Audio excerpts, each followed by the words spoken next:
We are now live. Good morning. Just give a chance for everybody to take a chair. I would like to welcome members of the public and press who are joining us today for this meeting of the Combined Authority Board here in Camborne, sunny South Cambridgeshire, and thank you to South Cambridgeshire District Council for the hospitality today and a warm room. There are no fire drills scheduled for today, but the weekly test of the system is scheduled to take place at 10:30, so the alarm will sound momentarily, but there is no need to leave the building. Obviously, if the alarm sounds more fully, either then or at any other time, I will adjourn the meeting and we will leave the building by the nearest exit. So a reminder to those present that the public session of this meeting will be live streamed, is already being live streamed, and a recording will be placed on the Combined Authority's website. Can I ask everyone present to turn their mobile phones to silent or vibrate whilst the meeting is taking place? As always, I will welcome and value the values of all board members during our debates. I do, though, reserve the right to exercise my discretion as chair during the course of the meeting to determine the time permitted for speeches and the number of speeches to be made by any member or officer in order to manage the meeting efficiently. Following a request from Councillor Bowden, who needs to leave the meeting early today, I am using my prerogative as chair to change the running order, and now items 9 and 10 will be brought forward for discussion directly after item 6, so that you, Chris, can participate in discussion, particularly of the Mayor's budget and the corporate strategy and the MTFP. Obviously, very important items. Thank you very much indeed for that, Mayor. Perfect. There is also an additional agenda item today that has been agreed as an additional urgent item. Now, this will be discussed in an exempt session following the close of the public meeting. So, good morning. I'm moving on to the title of announcements, apologies for absence and declarations of interest. First, would the Head of Democratic Services let us know of any apologies? Thank you, Mayor. We have apologies today from Daryl Preston, Police and Crime Commissioner. John Peach is here substituting. And thank you. Does any member wish to declare a disclosable pecuniary interest or non-statutory disclosable interest in any items being considered today? Councillor Bowden. Thank you, Mayor. I should always declare that I am a trustee of fact. Thank you. And just to remind, of course, as always, declarations of interest can be made at any point during the meeting. In this section, which is also including absences and declarations of interest, it's also classed as announcements. And some of you will recall in the past I've had to make a couple of announcements from the chair, and I'm using that prerogative today, bearing in mind the receipt of emails from the Minister from the Department of Levelling Up to all of us yesterday. I think objectively, as a combined authority, I think it's very hard to argue against our having made anything other than really good progress over the last 18 months. For that, I just want to thank our officers for the professionalism and dedication, and actually congratulate them on the multitude of success they have achieved for our region. I'd argue this has been a consistently, if diplomatically reflected theme through improvement board comments, that the organisation is more than playing its part. As Mayor and as Chair of the Board, I have an obligation to embrace my leadership role, one that I take seriously. I think you know I'm not a combative person, and I hope it's appreciated how keen I am on cooperation. Clearly, there's been a substantial difference between being of a cooperative disposition and having an ability to initiate and instill an ethos of universal cooperation in what is such a complicated political dynamic. For my part, I'd say I'm better equipped today than when I set out. I'd say I better understand the parameters of our relationships, and I'd also say I'm making a better effort in doing whatever I can to bridge those gaps. I think that's what our constituents have the right to expect of us, and I know it's what we owe the officers that do so much on our behalf. It's also what government is saying to us, and that was writ large in the email we had yesterday. They are asking us to Commit through strong partnership, working at both officer and member level, to develop the strategic priorities and aspirations for the area that will benefit local residents, and a credible delivery strategy for progressing these. They go on to say, we hope that this can be achieved through consensus, but if not all stakeholders are ready to fully engage, the opportunity should be left open for them to do so when they feel ready to. Who could argue with that? Indeed, it's exactly what we've been doing and exactly what we plan to continue doing. Take our workshop session together on Friday, where we met to talk through our shared ambitions and future devolution opportunities. That was a perfect example of our capacity for collective effort, all in pursuit of ongoing development.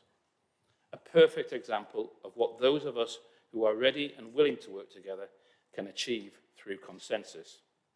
And a perfect example of how we will continue to encourage and enable that collective action. And, as government points out, for those stakeholders that are perhaps less enthusiastic about fully engaging, we will always leave the option permanently open for them, if and hopefully when they feel ready to do so. Until then, I'll continue to champion the work of this increasingly impressive organisation and will remain enormously grateful to board colleagues for their selflessness, ration, logic and objectivity in pursuit of our collective goal of making this combined authority a credible and effective force for good across this region. Thank you.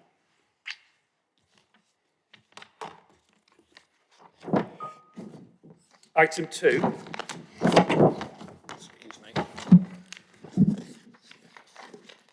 is an update on Combined Authority Board and Committee memberships.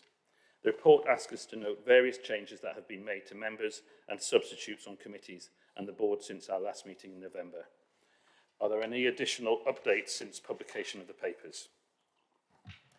Thank you, Mayor. There's one further update with a change of the substitute from Cambridge City Council for Overview and Scrutiny Committee.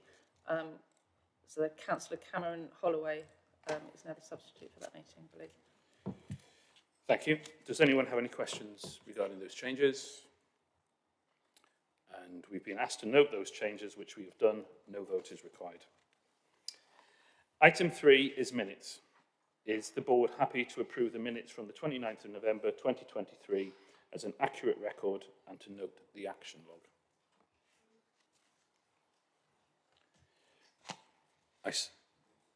Okay, I see no objections, so we will take the minutes as approved and the action log as noted.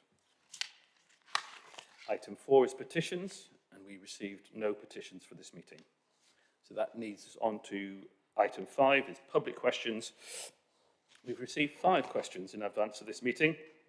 As some of those who have submitted questions are unable to attend this morning, those questions will be read out by Alison, our Head of Democratic Services. Those in attendance will be invited up to read their questions in turn. Question 1, I think I'm handing over to Edwina. Yeah.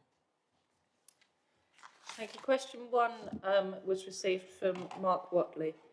The question is, has the Mayor undertaken the training he was ordered to do by the subcommittee, and as part of that he was told to also apologise to the victims with a written apology? Please can you tell me when both things will be done? Thank you, Alison. Good morning, Board. I'm reading the question because it's a question directed to the Mayor, and the fairest manner to deal with this is for me as the monitoring officer to read it, respond to the question. So the hearing panel, which is a subcommittee of the Audit and Governance Committee, directed at that committee that the Mayor was to provide a written apology for the discharge notice and to consult with myself as a monitoring officer on the appropriateness of providing a written apology directly to one or more of the complainants. They also directed that the Mayor should agree with the Chief Executive an appropriate development and training programme, which is to take place over the next 6 months from 14th of November when the hearing took place. They said that they should include appropriate HR best practice when operating in a senior member role.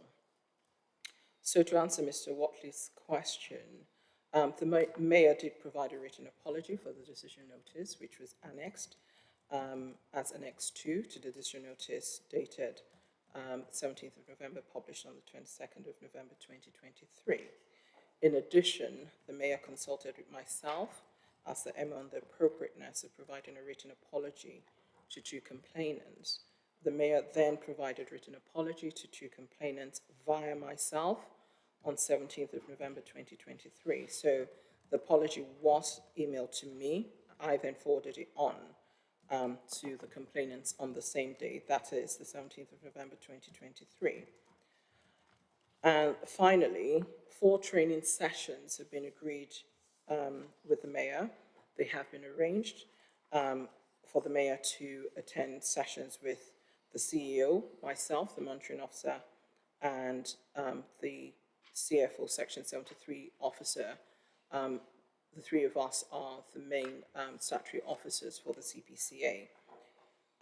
These sessions cover a range of issues, as has been requested by the hearing panel. The first of these sessions have taken place, or 2 sessions have taken place. The remaining 2 sessions are scheduled to take place in February. Thank you. Thank you, Edwina. I'll move on to question 2 from a Julie Cansfield, local resident. Are you reading this out? Thank you, Mayor. Question regarding 26 bus, Royston to Cambridge. The 1 bus every 2 hours bus service is flawed. As it is a single bus that goes up and down the A10, getting later and later as it gets stuck in city centre traffic and becoming increasingly unreliable. The simple question is from my 17-year-old daughter, who finds it all but useless travelling to Long Road Sixth Form College from Harston and has been challenging her mental health this past year as she struggles to make connections to her place of education or home again after lessons. Why does the 26 bus need to go all the way to Royston and all the way into Cambridge city centre? Royston is served by a train, as are Shepworth and Meldreth. The bus does not need to go that far, and the 26 only needs to go to Trumpington Park and Ride, where a different bus into town can be picked up to complete the journey. A bus shuttling between Trumpington Park and Ride and either Foxton Station or through Melbourne Village as a turning point could give back the 1 bus every hour service that it used to be, making it more useful to the young people of Harston who are being crippled by this virtually pointless service, yet don't have train access like the other villages on the A10 corridor. They cannot drive, they cannot afford to move out, they struggle to get to work or college. Many thanks for considering her straightforward suggestions for improving the quality of this service. Thank you, Julie. I share much of what you describe in my own personal circumstances. A 17-year-old daughter wanted to get into Cambridge on a regular basis to go to college. So very pertinent, and I appreciate you engaging with the Combined Authority on this. I know the officers are listening as I reply to your question. The ideas proposed in your question are appreciated, and officers will look further at punctuality and reliability issues on this service, particularly in Cambridge. Bus Service 26 has also been identified within the scope for better integration with other services on the network, and work is commencing to achieve that aim. Bus Service 26 provides an important link between the market town of Royston and the city of Cambridge, giving access to both for several villages near to the A10.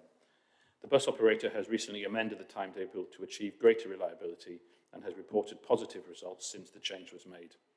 Officers, I, as the Mayor, would actually personally appreciate your further feedback and information if the timetable amendment has not improved the situation, and I can guarantee we will continue to work with you and the rest of the community around the A10 corridor. Thank you. Question 3, I believe, was from Sarah Hughes of the Cambridgeshire Sustainable Travel Alliance. Is she here? So will you then read out for me, please? Thank you, Mayor. So this question from Sarah Hughes. Across England, outside London, bus services have suffered a sharp decline over the decades since deregulation. Services have reduced in Cambridgeshire and Peterborough by a staggering 59% since 2008, according to a recent study. Nearly 40% of bus users we surveyed last summer, excluding those using the Park and Ride, said their bus services were too infrequent. We heard from people who had to rely upon lifts from colleagues to get to work, people who struggled to get their children to school due to inconvenient bus times, and many who felt cut off from social events due to a lack of evening and Sunday services, and those who needed to pay for taxis to get to medical appointments. You can't escape the conclusion that the bus network in Cambridgeshire and Peterborough is currently inadequate for our region's needs. CPCA will be unable to reverse the sharp drop in bus service provision and put in place the network our region requires for the future without additional funding from a long-term source, such as their council tax precept. We believe that the proposed increase in the mayoral precept is the best first step towards reversing bus service cuts and starting to create the regional bus network we will all need for a sustainable future. An expanded bus network will bring many benefits, in particular improving independence and quality of life for younger and older people. We also support the proposed reduction in bus fares for under 25s. Those aged 16 to 24 have the highest rate of bus use and the lowest rate of car access of all age groups. Indeed, 2 out of 3 young people in this age group do not have access to a car. What steps will the Combined Authority Board take to put in place the new and improved bus routes proposed as part of Agenda Item 9? Thank you, Sarah, and I'm sorry you're not here to hear this in person. Officers at the CPCA will be undertaking an assessment and implementation exercise to ensure new and improved bus routes are delivered. This will entail undertaking an assessment of the routes linked to key metrics, such as location served, linked to population density, integration with other services and modes, and further development of operational cost. The assessment of procurement methods for new and improved services, development of timetables, engagement with bus operator market on realistic mobilisation and the opportunities that will be advertised, brackets, subject to procurement advice. The assessment of existing infrastructure, bus stops, shelters, on the new and improved routes to ensure improvements in the waiting environment for passengers. Thank you.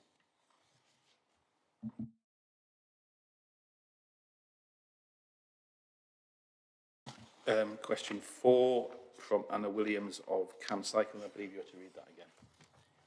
Thank you, Mayor.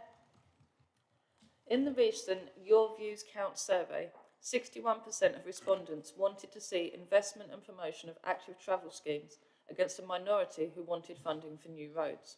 It is also wonderful to see the results from the existing cargo bike scheme, with 65% of trialists going on to purchase their own, and the funding applications which have been made to expand the use of cargo bikes. Finally, CamCycle strongly welcomes that in the budget, 6 million of capital investment has been allocated for a safe crossing at the BP roundabout near Ely. Given the huge untapped demand for active travel access across the region, particularly in our market towns, and the impact this would have on health, inequality and climate change goals, why isn't a greater proportion of the budget being allocated to cycling, walking and wheeling?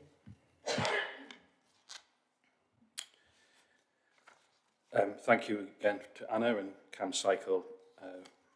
The proposed capital budget as set out in the MTFP reflects the overarching priorities of the Combined Authority and the transport priorities, pressures and opportunities across different parts of the region.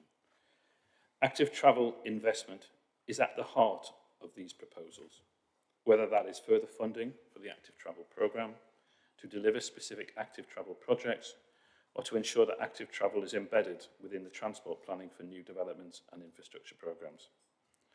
For example, a further 4.5 million has been allocated to the active travel programme that will make over 5 million available over the MTFP period. In addition, as the question rightly points out, we've been able to allocate a further 3 million for an NMU crossing at the BP roundabout at Ely, making 6 million available in total for the scheme.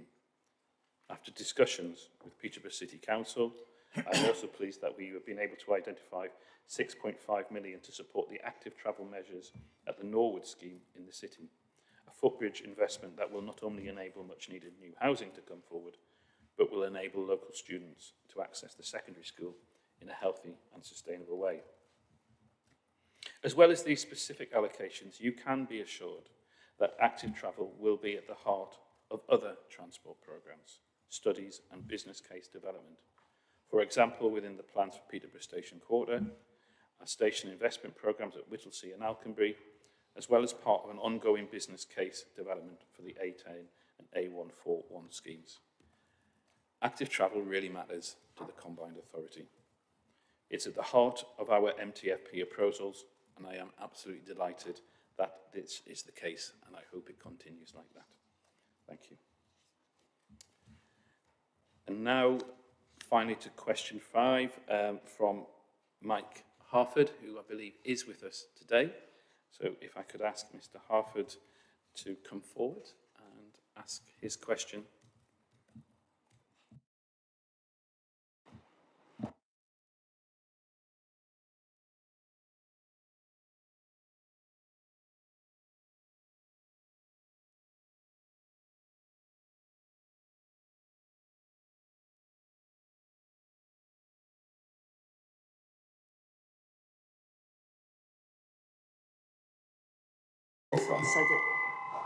Can you? You could probably hear me before anyway.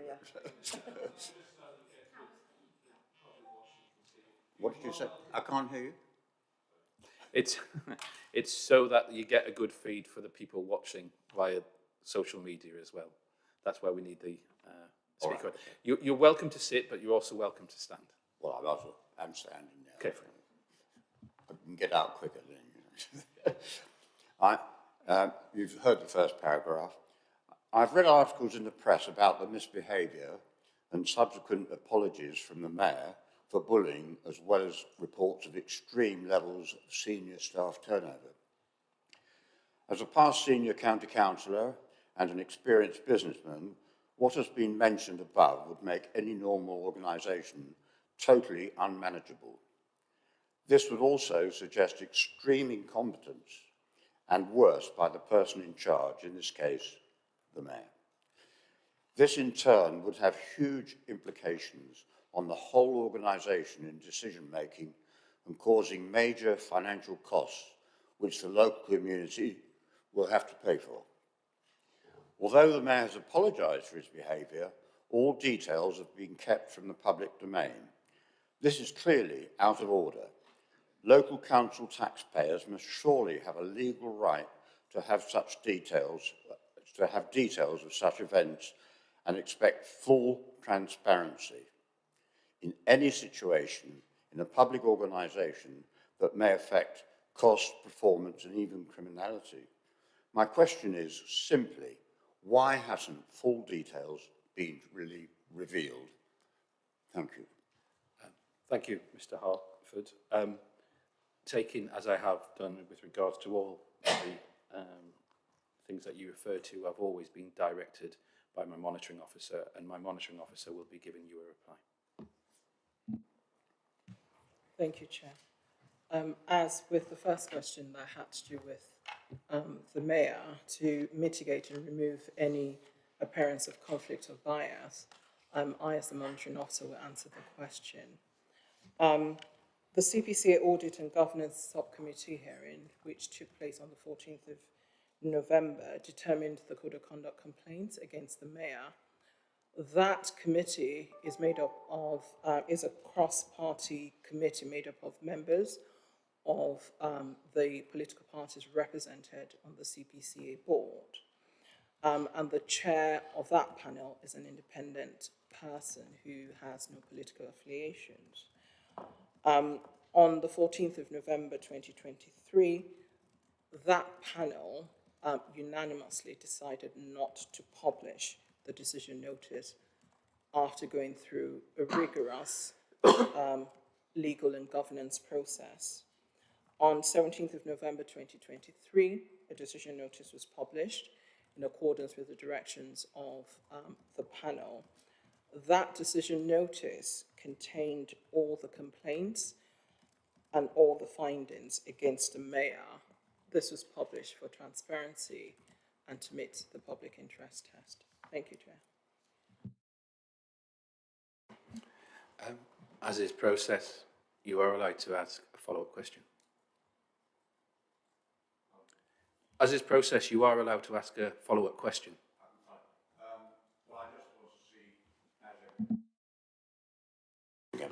see, I want to see, like everybody else, total transparency, and particularly to do with anything financial, because obviously we know that you put up the precept for the local tax and that sort of thing. Well, I mean, how much of that could be you've spent actually on the problems that you've had in the mayor's office would have an implication on that. So if you could get your finances in order, that would help the taxpayer, I suggest. I did hear a question in there, thank you. I'm going to turn to Edwina again as the monitoring officer, which you may be able to give some reply now, and maybe that we have to give a more formalised written reply afterwards, but I'll hand over to the monitoring officer. Thank you, Chair. As I stated earlier, my role is the monitoring officer. Perhaps maybe the Chief Finance Officer at some point might give some advice about the financials. But with regard to transparency, as I said earlier, the decision notice contains all but... Okay. Can you hear me? Yeah. Okay. So, as I said earlier, for transparency, the decision notice that was published contained all the allegations against the mayor, the complaints against the mayor, and the findings, bar none. So, for transparency, it's quite clear what the allegations were against the mayor and what the findings were. There's nothing that has been made, there's no complaint that has been made against the mayor that has not been published in the public domain. Thank you, Chair. And Mr. Harford, you're lucky in that also my finance officer is willing to kind of come forward to maybe answer some of the initial additional information that you requested. Yes, thank you. And good morning. It's just in relation to the question I heard there, which is how much of the potential increase in the council tax precept might be put onto issues that arose as part of the code of conduct investigation into the mayor. Just to confirm that as a combined authority, we are actually not allowed to use the precept raised for those purposes. So all of the money, if decided today by the board to increase the precept, all of that would be used for the purposes we're allowed to be able to use it for, which would be around additional routes for buses or more frequent routes for buses. That money, none of that money would or could be used to pay for any of the issues that arose as part of the investigation. Hopefully that's a helpful answer.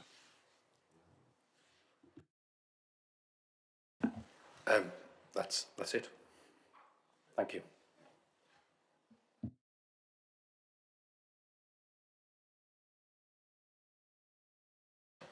You're welcome to stay for the rest of the meeting, but I'd understand if you felt that you wanted to leave.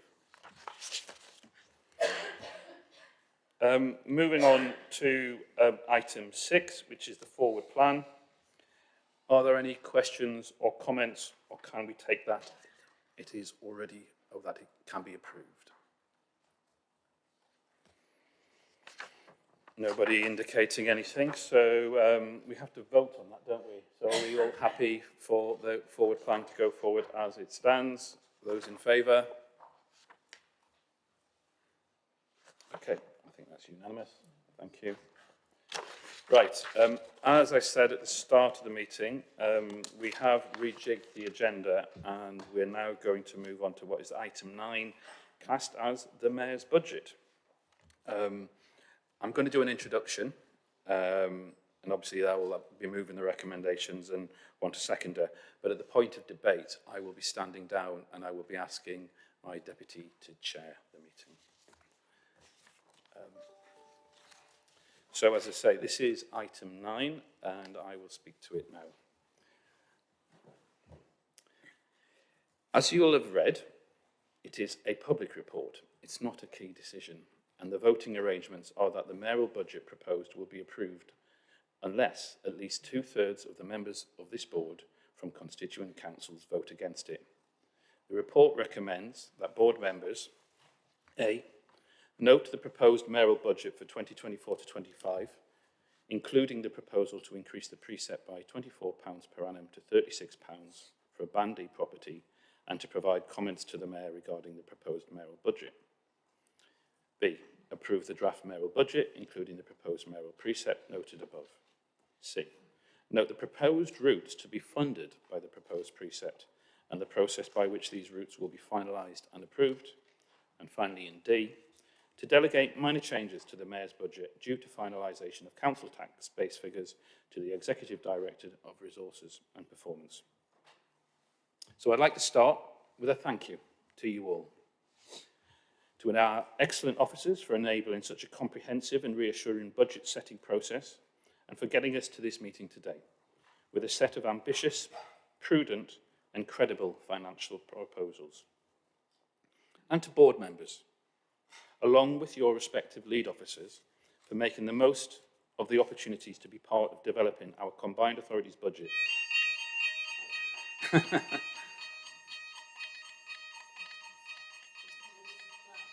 Just a test.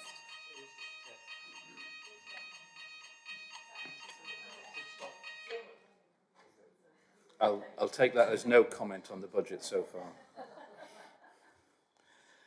For making the most of the opportunities to be part of developing our combined authorities budget for the year ahead and medium-term financial plans for the years after.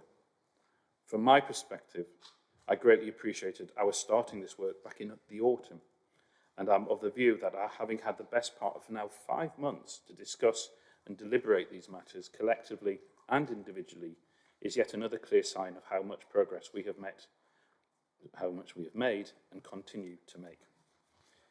Clearly, there is much to do in this department, but we have shown that we can work collaboratively, as Councillor Bowden, Chris, has said previously so eloquently in the past, in common, if not in unity.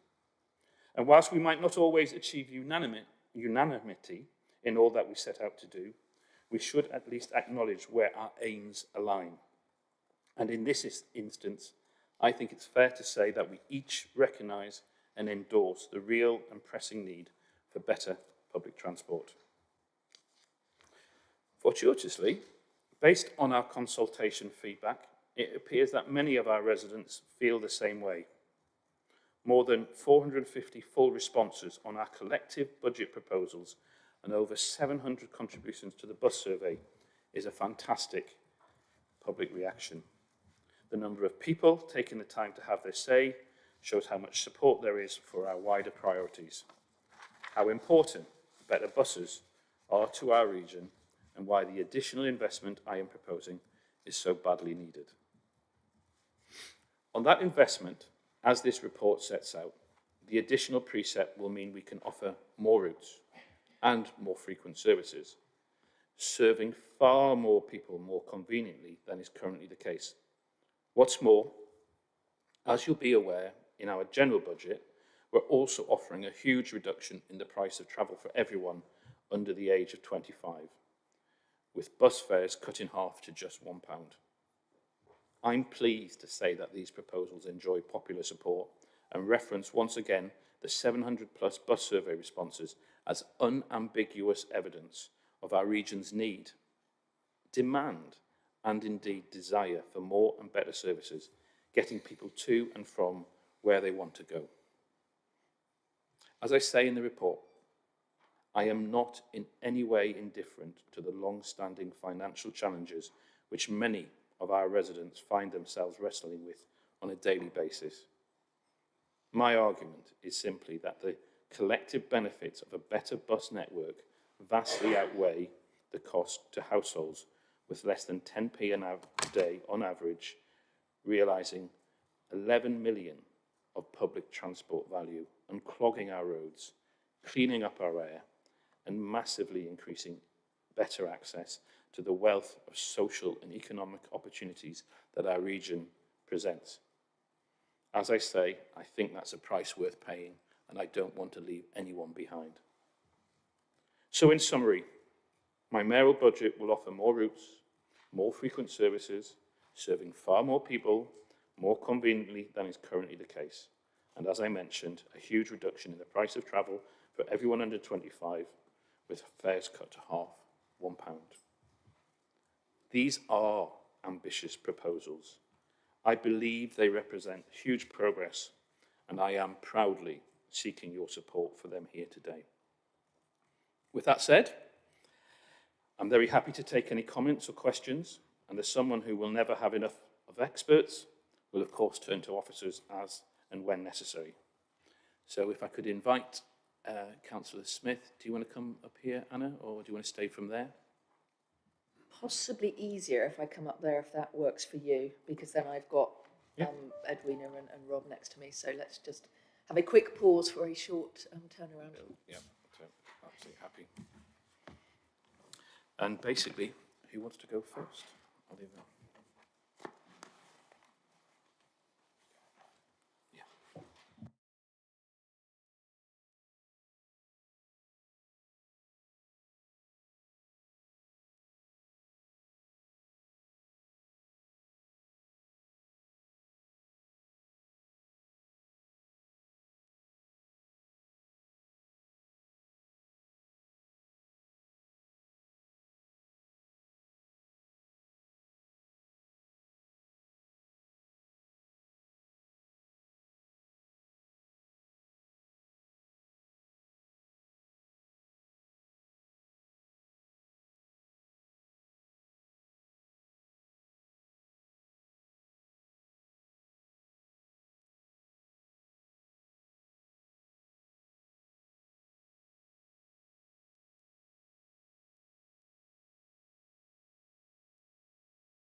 Okay, thank you for your forbearance, and this also means now that I can see all the members of the board, which is particularly helpful. So, if the Mayor is happy with this, what I propose is I take questions in groups, and we'll maybe try and take, say, 3 at once. I want to allow a full debate, but I imagine there will be a lot of people wishing to comment, so please keep your comments brief, and I will, of course, reserve the right to cut comments off if the debate has gone on for too long. But as I said, what I want to make sure is that everyone does have the chance to contribute. So I'm looking here for first round of comments. I think I saw some hands.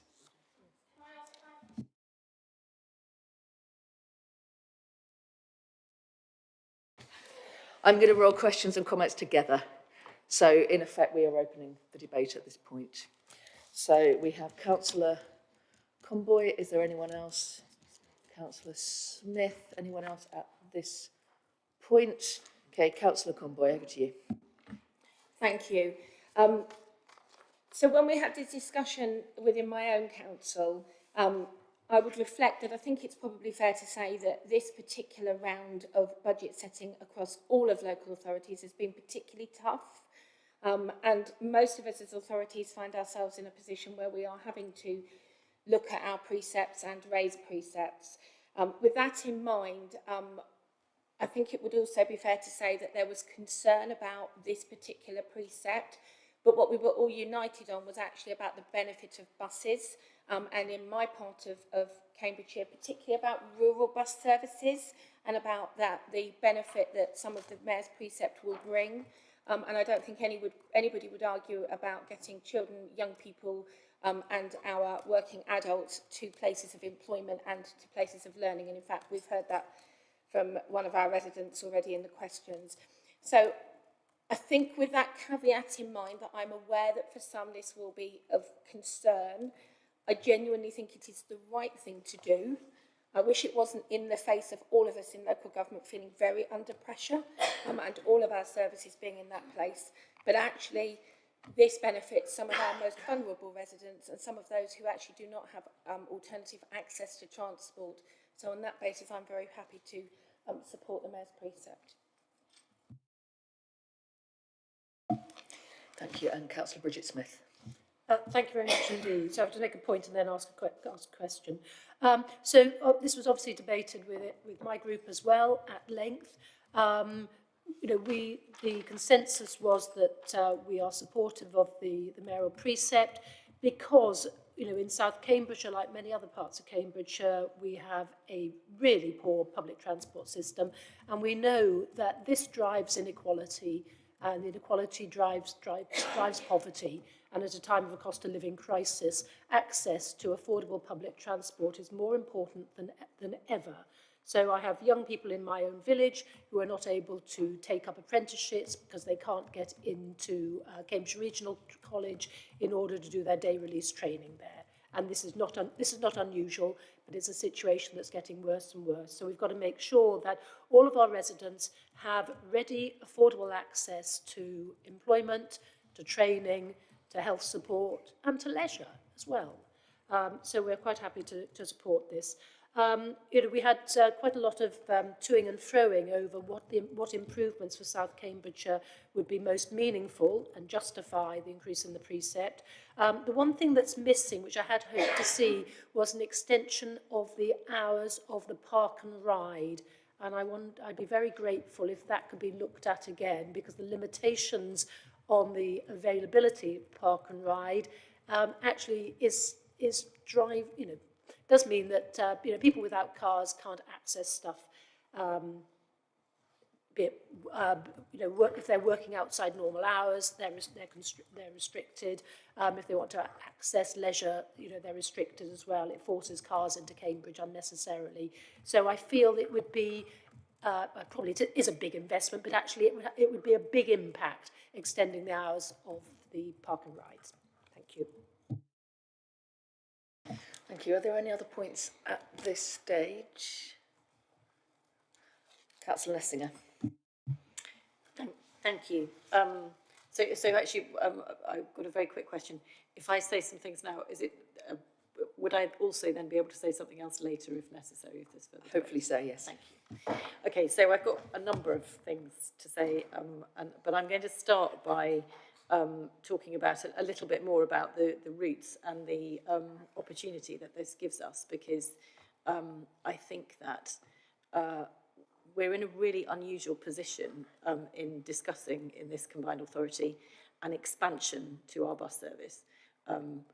If you look across England, almost everywhere in England, people, particularly in rural areas, are facing a reduction in their bus services. My apologies, Rosie. Councillor Bowden is lucky to be able to start a route to Royston. Do we have the route to Royston on the list? Fortunately, I think there's already a bus It's to very Royston. poorly served by public transport, I'm afraid. So I think we are in a really unusual position across England in being able to have a discussion and a debate about an increase in our bus services. And I think it's just worth thinking in this context about the things. I was not somebody who was an enthusiast for setting up the combined authority. Many of you will remember that I argued passionately about the fact that I didn't think that directly elected mayors were a particularly good idea. I still have doubts about it, but the combined authority is delivering some good things, and that this ability to potentially increase our public transport offer is one of the things that the combined authority delivered last year and is, we hope, expanding this year. I think it's really important to note how lucky we are to be in that position of having this discussion about expanding our bus service. Obviously, nothing is free.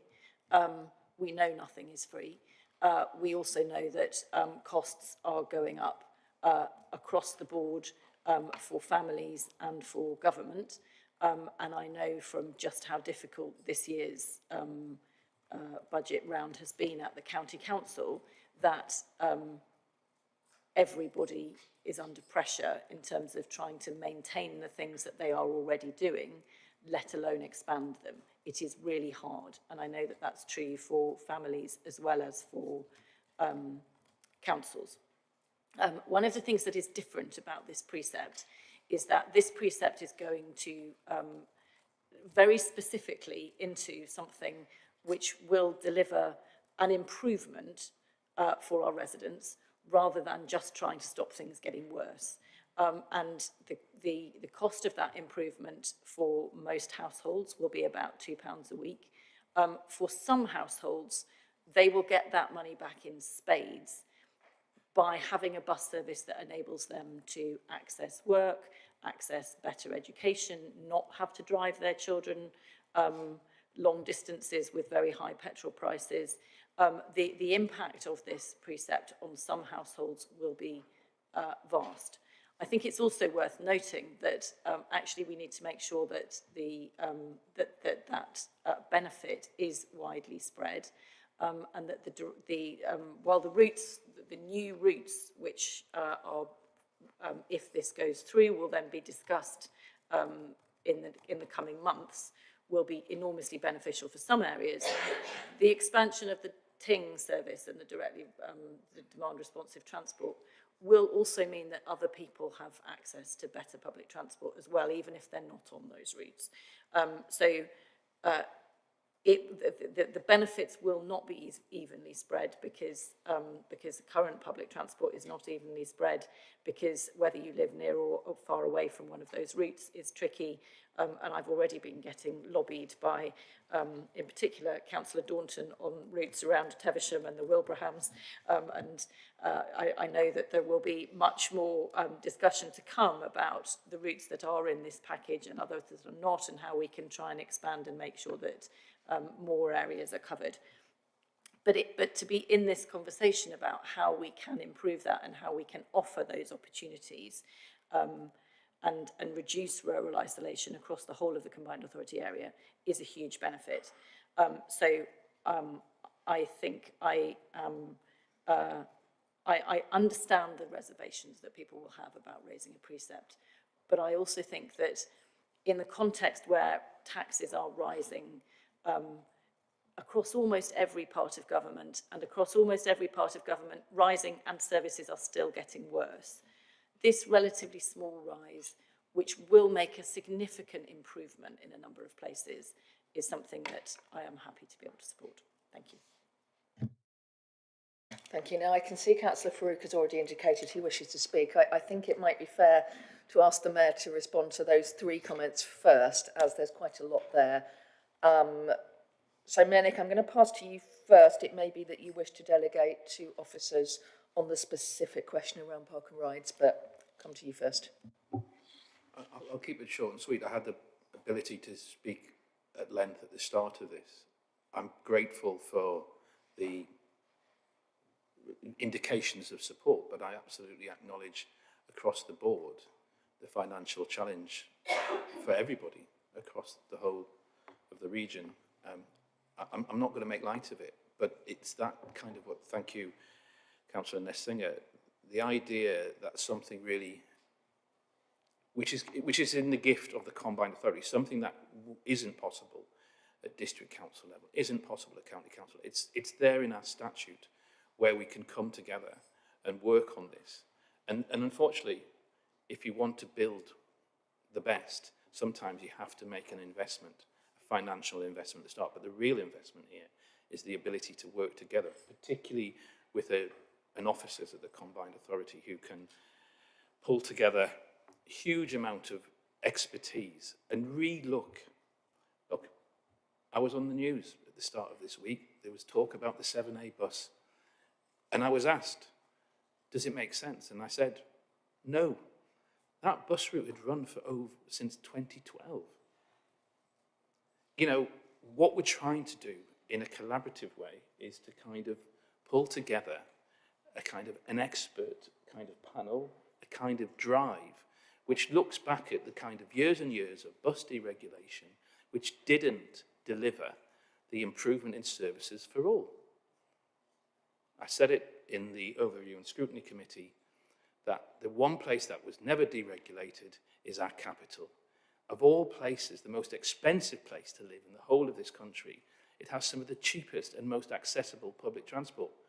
Why aren't we crying out for that? And we have that gift within our grasp. So thank you for the support so far. I will defer to officers with regard to the park and ride if there's an opportunity for them to come in there. I'm going to ask Steve Cox to come to the table to answer on that one. Thank you, Chair. I think the suggestion is a really helpful one. I think the first step, as we'll do with other ideas that come forward, is to look at the costings of that.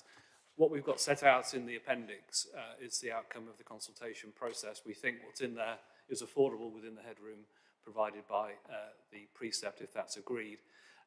When we've done the analysis of costings, we've done looked at the timetabling, the integration of those services with existing services, talked to operators over the next few weeks, talked back with yourselves as leaders. We'll know towards the end of February whether there is any further headroom within the budget that's created by the precept, and I think we'll then look to have a second conversation with you all as the board at that point. But ideas that come forward, I'm sure there may be others we can look at in that context.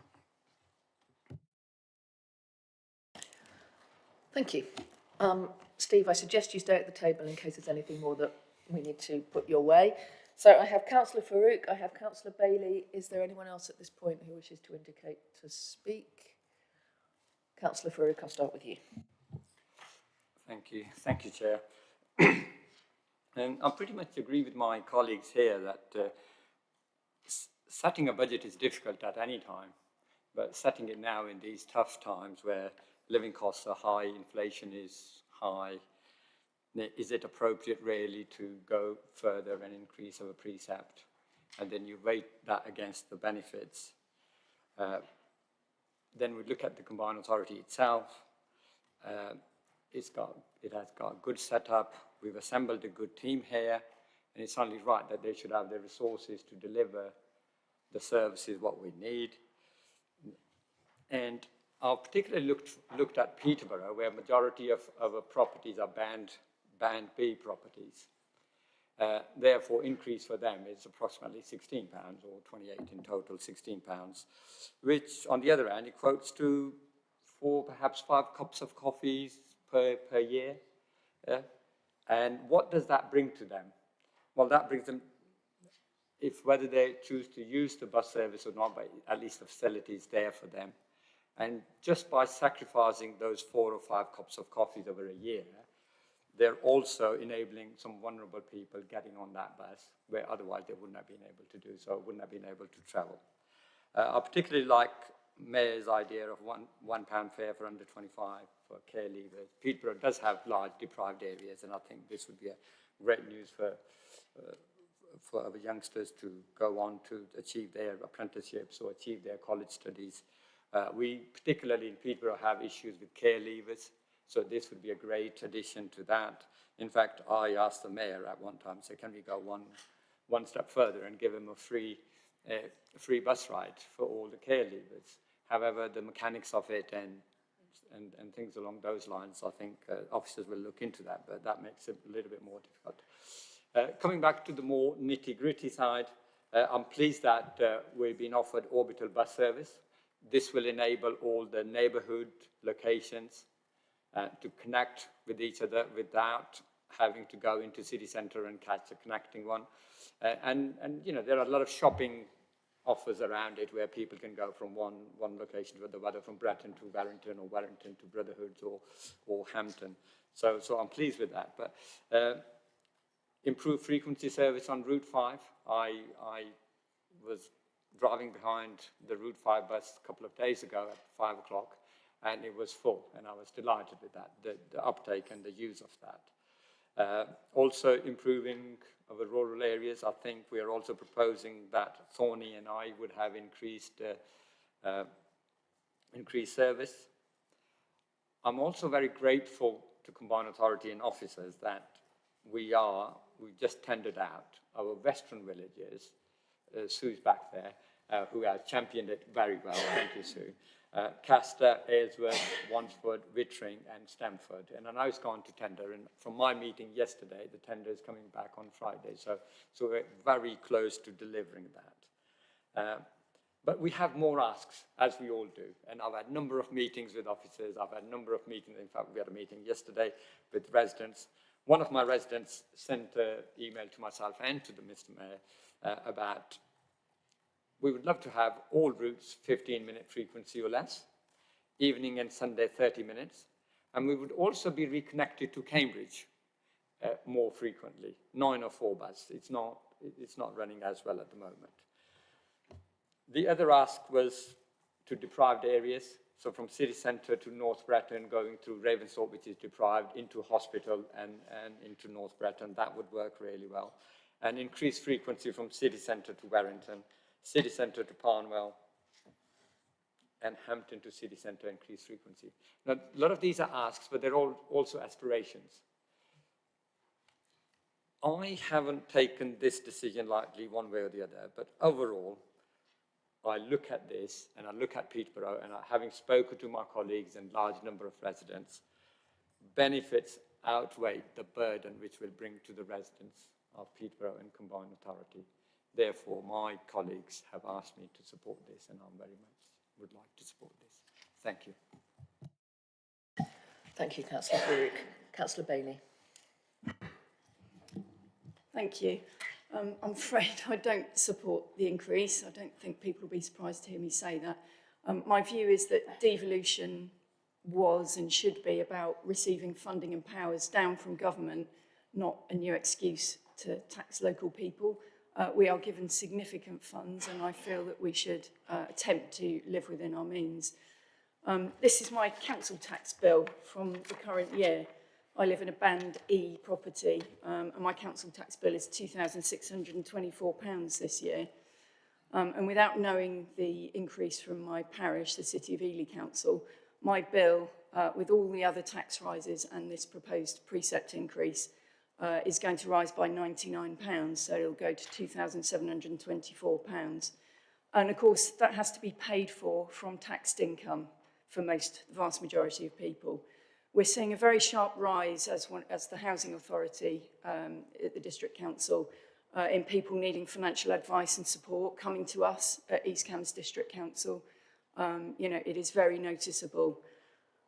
When the new bill, the new version of this is sent out, it will say 200% next to CPCA.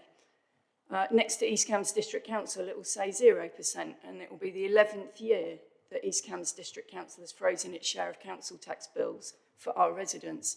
We've done that by doing things differently, innovation, new ways of bringing money into the council that have been really well supported and popular and are delivering new housing, Ely markets, parks and open spaces. I asked for a breakdown of the responses to the public consultation by geography, and I can report that East Cambs District Council respondents in the East Cambs area to the consultation, 66% of people were not willing to pay the precept to pay for buses. And in Fenland, that figure was 77% were not willing. And I'm afraid, and it has to be said, I know it's uncomfortable, but my feeling is that we are in this position because of the chaos and dysfunctionality of the first 2 years of this tenure. All other combined authorities and dozens of other transport authorities got tens of millions of pounds, and some got hundreds of millions of pounds to invest and improve bus services from the government. Our combined authority, unfortunately, got nothing in that round of funding, and this is why we find ourselves in this position today. And that failure is now being charged to local taxpayers. And I truly don't believe, actually, that it is necessary. And what I was hoping to see was a line-by-line scrutiny of the CPCA budget, like other authorities are doing all the time. You know, and I think officers have done that, but that oversight should be done by the board, by the mayor. Yet where are the efficiencies that the former chief executive promised us? We were promised an efficiency programme, and I haven't seen anything arising from that. Where's the scrutiny of the staffing costs? They've ballooned from 5.3 million 2018-19 to a proposed 12.5 million now. And I know that some of those staffing costs are rising because of incoming new staff for new responsibilities. I recognise that. But what we haven't got is a proper breakdown of that, and nobody's scrutinising it and asking the questions. Myself and Councillor Bowden tried last year to cancel the notorious 7A bus service, costing £256 per return passenger journey at the time. Yet no one should be supporting that level of public subsidy. And yet myself and Chris Bowden were castigated last year as nasty Tories trying to cut bus services, and other members around the board table defended that bus service to the end. and it has been carrying on ever since, costing £125 per single return, per single journey, £150 return to the public, £250 return to the public purse. Just completely unacceptable. And I feel that there's an opportunity to release funding from the existing subsidised network to put into new services. And despite all the work, and I absolutely applaud and recognise the work of officers around their interrogation of our bus network, both commercial and subsidised, they've done a huge job and they've reported back some really significant outcomes and opportunities from that. So this is not a criticism of them at all. But we haven't had the conviction and, you know, the braveness to take the difficult decisions on notoriously difficult services to put into an improved public network overall. And I feel we're failing on that front. And what we don't have before us today, and Overview and Scrutiny said it the other day, is any real detail as to why £36 is an appropriate figure for the precept. It's a real finger in the air job at the moment because of the timing. And it might turn out to be the wrong amount. And if we didn't require £36, will we be refunding council taxpayers? I seriously doubt it.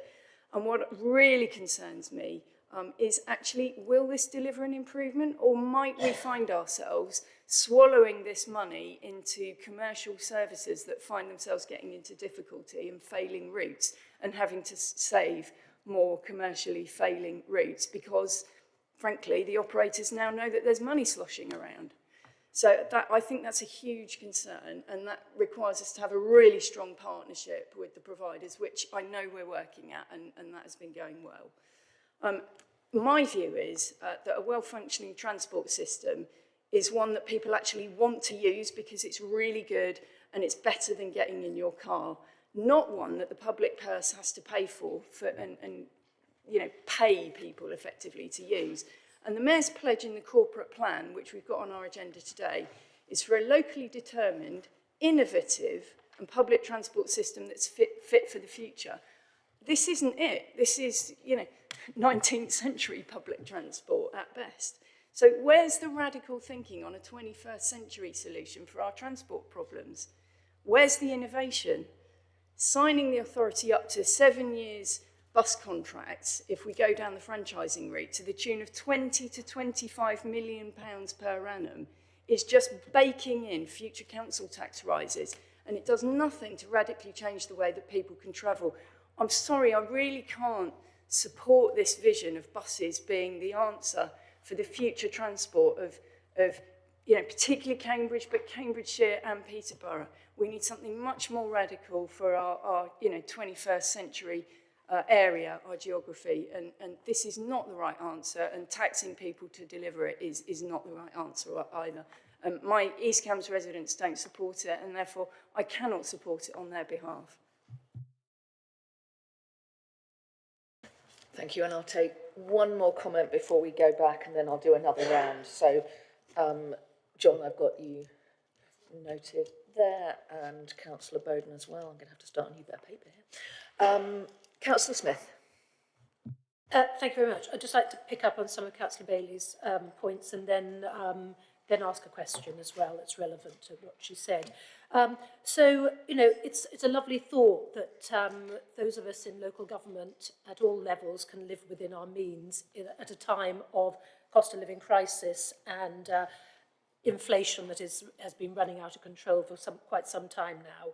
And I'm sure if we said that to some of those dozens of district councils which are, and county councils actually, which are predicting issuing Section 114 notices in the coming 12 months, I think they would say they would love to live within their means, but with all the cost pressures currently going on, it is just not possible, and they are struggling to deliver even their statutory services. So, you know, this debate will play out against the Police and Crime Commissioner, who is also predicting a very significant increase in the Police and Crime Commissioner's own precept. Should we be telling the police that they need to be living within their means It'd be quite interesting to hear John Peach's comments on that, about why the police can't live within their means, and yet we, within the combined authority and within our own authorities, are meant to live within our means. So my question is, did we spend all the precept last year, or is there anything left over from it? Thank you. Thank you. Manic. In regard to that last question, I'd have to ask our financial team to come in on that one, so it's a fair point. Just to go back to Councillor Bailey's comments, it's a shame. So a lot of, I can understand and know where you're coming from, but we all, on this, it's one of those examples where I think we agree we do need better public transport, but how we get there, we can't do it in unity.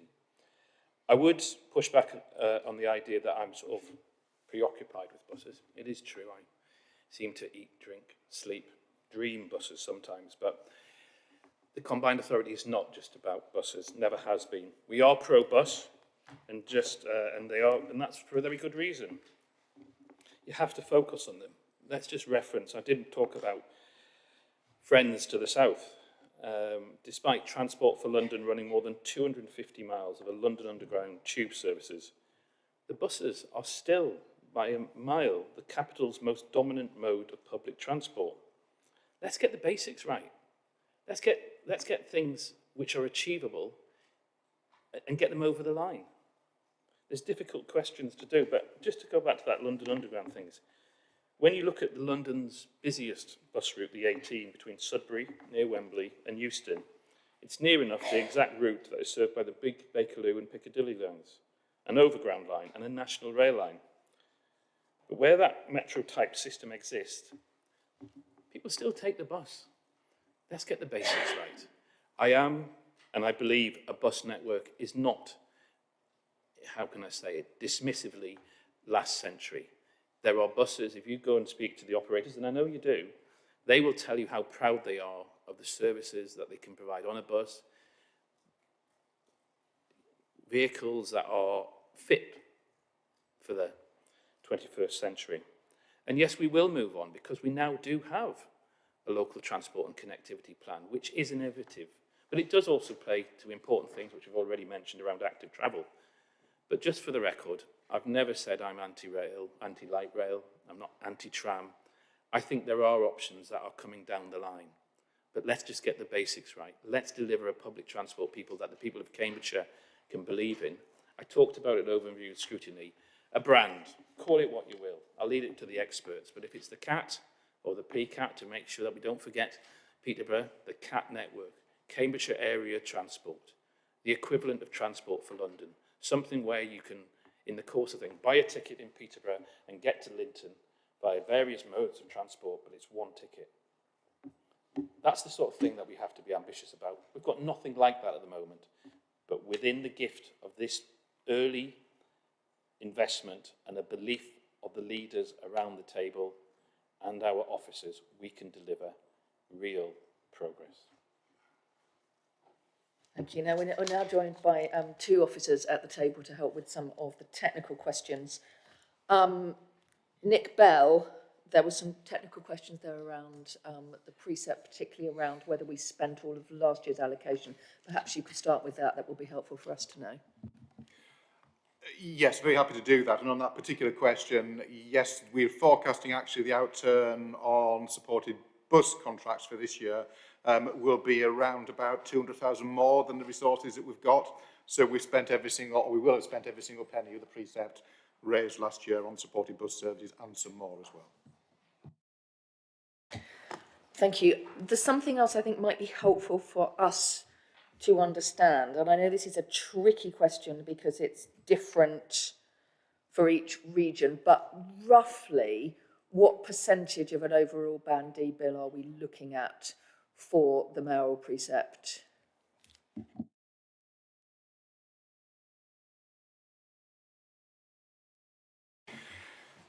It will vary significantly, as board members mentioned previously, area by area, because of course every single area will have its own district council precept, except of course for Peterborough City Council. and many will also have parish precepts that come through as well. I think as a generalisation, if we look at maybe an average bill across the wider area, and maybe just take the county council area, but apologies to Goddess and Peterborough City Council, but it's just probably easier at the moment. We're looking probably at something like 1.5 to 1.6, 1.7%, if the precept increases to £36 of the total Band D bill will be in relation to the combined authority. Thank you, that's very helpful. Now, I have John Peach. Is there anything else that either of you want to come in on those particular points? Nick? Thank you. So, the only point I was just going to mention, if I may, was just to respond to Councillor Bailey in relation to the efficiencies. This is maybe one that I was going to pick up anyway as part of the MTFP presentation, but happy to sort of cover it now. And just to confirm that I think, as right said, Councillor Bailey, we have gone through and looked at a whole set of efficiencies that were, I think, raised by the former interim CEO some little time since, and that's comprised of a whole set of areas, including significant restructures in a number of key corporate support areas and others within the combined authority. Significant reduction of interims, down from well over 30% at one stage to now around about 15-16%. Which again has helped us to save money, and also really focusing on corporate contracts, so reducing things like the cost of our insurance, looking at IT, etc. So that good housekeeping is a real important part of that one as well. And it's partly by dint of that we've been able to actually create the revenue headroom that we have in the MTFP later on, the £10 million, because actually that's enabled us to be able to provide some more headroom for investment into some of those individual proposals through that area. And it's probably worth remembering as well, if I may just draw the board's attention to it. I know I've done this before, but our £8 million of gain share revenue funding has not increased by 1 penny since 2017. And the inflation indices have risen by over 40% since that time. So to put it into context, you know, we still get £8 million on gain share now. We got £8 million in 2017. If you'd have got it by inflation, we'll get an extra £3.2 million per year. Now, we do not. And therefore, we have to make regular efficiencies year by year in relation to our core revenue funding, which is the funding that we can use for general purposes. The vast majority of the funding we receive is ring-fenced for specific purposes, and therefore we don't have that flexibility, I'm afraid, to be able to spend on other things. I just thought that might be just a useful context issue, so thank you. Thank you, that is extremely helpful, and thank you, because I'd noted that down and then the debate had moved on, so thank you for coming back to that. There's something else I think might just be helpful for clarification here, and that's, Steve, we've heard the 7A has been mentioned a couple of times. It might be useful just to let us know as a board, because I know as chair of TIC that some changes have been put in place for that. So if you could briefly let us know what that is, so we're all clear on what the current or soon to be current situation will be on 7A. Yeah, thank you, Chair. So the board will recall when we did the network review in the autumn, you agreed a series of proposals for those services that were reviewed. Within that set of services was the 7A, and the conclusion reached, which is now being taken forward, is that the 7A should be looked at alongside the Service 75 and Service 31, as well as home to school transport services in the area around that part of South Cambridgeshire. The contracts for 7A is up for renewal in August, so that work is continuing now at pace with the team, talking to local members and others to shape an integrated set of services that will, I think, offer much better value for money than is set out currently against that, particularly the 7A, but also the other two services as well. So the benefit of the network review has brought to light the awareness of the cost of those services, but also the opportunity that there is to create better integration, link across the home to school transport, and we'll be bringing those proposals forward in the coming weeks and months in time for the contracts to be renewed and put in place from August. Thank you, Steve. Now, unfortunately, I think Councillor Bowden has had to leave early, but we have a question from John Peach, and then we have a question from Councillor Nessinger, and then we have a question from Al Kingsley. So I'll go in that order. John, to you first, please. Thank you very much, Madam Chairman. It's sort of a question and a commentary, really, because I'm by no means an expert on buses, and I don't think anyone in the chamber today is saying that we don't want to encourage more people to use buses or we don't want more bus routes. But I don't know if anybody saw on BBC Look East the last 2 nights, they've concentrated on this, and they took as an example the night before last they were in Cambridgeshire, and they took about this as an example, this very expensive subsidised bus service. And then last night they were in Norfolk, in fact, doing the television programme live from a bus about some of the stuff the Norfolk authorities had done, which was proving very popular and getting lots more people on buses. But the thing that they'd done is that they'd actually got money from central government, so it wasn't costing the council taxpayers in Norfolk any more money.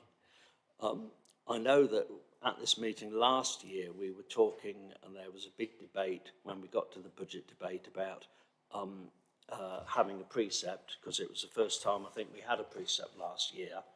Previously there hadn't been any precepts by the combined authority, and we were told it was a one-off. And of course now we're looking at supposedly a 200% increase. So it does seem an awful lot. I just wondered if there was enough work done on tough negotiation of the contracts, whether we can get better value, whether there's anything we can do to bring more operators into the area and get a keener price, because you know there's no doubt in my mind that while everybody wants to encourage people to go on the buses and we need more bus services, it's really coming at a vast expense to the public purse here, where we could have, we can, or hopefully should have applied for money from government for these services and get best value from the operators. Thank you, Madam Chairman. Councillor Nessinger. Thank you very much. It's not really a question. I wanted to respond to a couple of the points made in the debate, although actually it's possible that Steve Cox will be able to help me with one of them. So the first thing that I wanted to respond to is the BSIP money that I think has been referred to on several occasions during this debate, and the fact that some local authority areas got quite significant sums of money from the first round of the BSIP offer, and others didn't. And I vividly remember the absolute outrage that there was from many councils and many council areas which did not get BSIP funding in that first round, in the way in which that process had been run by central government. I'm sure Steve will correct me if I'm wrong about this, but my recollection is that in that first round of BSIP funding, all areas were asked to put a bid in, and then after the bids had gone in, there was far more demand for money than the pot available, and civil servants decided how it would be split up, and they decided to give very large amounts of money to a very small number of places, and a very large number of places were absolutely furious that it had been shared out so unevenly, and so many places had effectively got nothing when other places had got very large amounts of money. I think that was changed slightly in the second BSIP round, which the combined authority did get some funding in, but we were part of the majority of local transport areas in what happened in the combined authority. We were not unusual, we were not an outlier, and I do vividly remember the rage that there was from a large number of Conservative county council leaders about the way in which that process had been managed, with some areas coming out as kind of massive winners and other areas coming out with nothing, which was very unfair across the whole country. So that was the first point I wanted to address, and I hope that Steve may have the numbers in his head. I don't, I'm afraid, but that's my recollection. The second point I wanted to address was on staffing, because there has been a suggestion that the Combined Authority is being, that our staffing costs have ballooned, I think was the word. I think quite a lot of the increase in the staffing budget, and again, probably Nick can tell me if I'm right or wrong about this, is because a number of services have come in-house, which were being provided by outside organisations. I think that that is absolutely the right thing to do in those services which have been within my remit, within the skills area, because it allows us much stronger oversight of the work that's being done and much more control over how public money is being spent. I think there was a lot of lack of transparency in some respects about the previous arrangements and about how public money was being spent, and I think it's a great improvement. It would be disingenuous to imply that different amounts of public money are being spent because the staffing budget at the Combined Authority has changed. The money was being spent, it was just being spent with consultants and outside organisations. So it's better how it is now. The final thing I want to come on to is the thing about a public transport system which is better than getting in your car and a 21st public transport system. I think all of us would love to have a situation where we could be planning that kind of a public transport system. Sadly, it's all too evident that in post-Brexit Britain, there is no part of this country where we can afford a 21st century transport system, as has been made extremely clear by the cancellation of HS2. We are having to work very hard to try and live up to a 20th century transport system. And about the matter of it being better to get in your car, I think it's really, really important that in this place we remember that in Finland, 25% of households do not have access to a car. Our poorest and our most vulnerable residents frequently cannot afford a car. Young people in particular, even from quite well-off families, cannot afford to drive because if you are under 25, driving is extortionately expensive, and it means that young people in our rural areas are excluded from work and employment because they do not have access to public transport. So for those people who think that public transport is just about it being better than getting in your car, that is a massively privileged position for many people in this county. Thank you. Thank you. Now, I will move on to Al in just a moment. I would like to note that we've been at this now for nearly an hour. It's important to have a good debate on this, but could I ask people to keep their contributions brief, and I will only take one more round after this, so please just be aware of that. And I would also ask people, taking a slight bit of excessive chair's privilege here, given that I'll be passing back to Mayor Nick for the next one, if an issue has been raised in this debate, please don't raise it again in the next one, because clearly we will have debated that particular topic already, so let's make sure that we are raising new points. Al, you haven't, however, spoken at all, so I'm going to pass straight to you. Thank you, Chair. I'm very mindful of different views shared. I thought it was important just to articulate a position and discussions that have occurred from a business board perspective, because I think in the broader sense, we often talk in the round, but there are some separate strands here. I absolutely agree. Part of this is about accessibility and equality. Part of this ties in with the skills agenda, whether it's for school age or our adult education provision.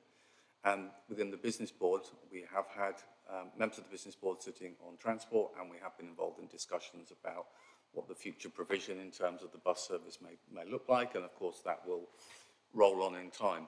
I do think it is not unreasonable to have a long-term strategic vision for innovation. That obviously, from a business, is always our driver. So I support Councillor Bailey in that high-level vision that we can think big, and we need to think big.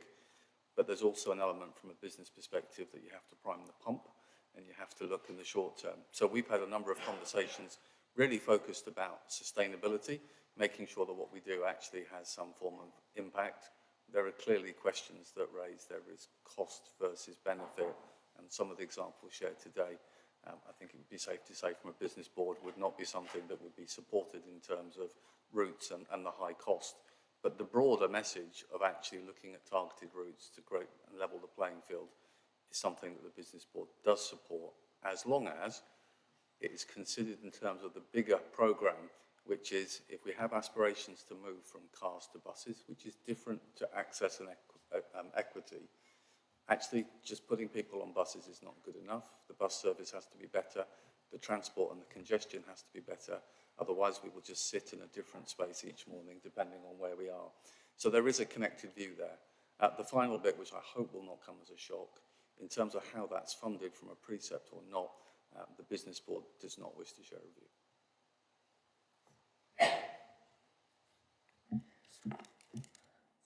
Thank you. Now, I have three more people who have indicated they wish to speak. That's Councillor Bailey, Councillor Farouk. I would also like to say a couple of words as the Cambridge City representative.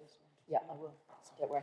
But before we get to that point, I would like to see if there's anything Mayor Nick wants to pick up on that particular round. And also, I know that Steve would like to add something there as well. So, Mayor Nick first. No, nothing currently to add to it. Okay, Steve. Yeah, thank you. It's just to come back on the number of authorities that received BSIP funding.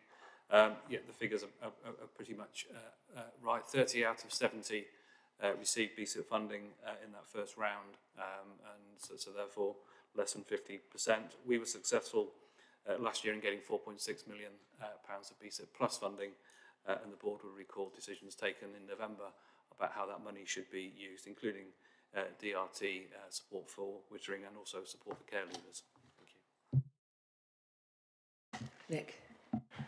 Thank you. Yes, and if I could just respond to Councillor Singer's comment in relation to staffing. The vast majority of the staffing increases come from one of two sources.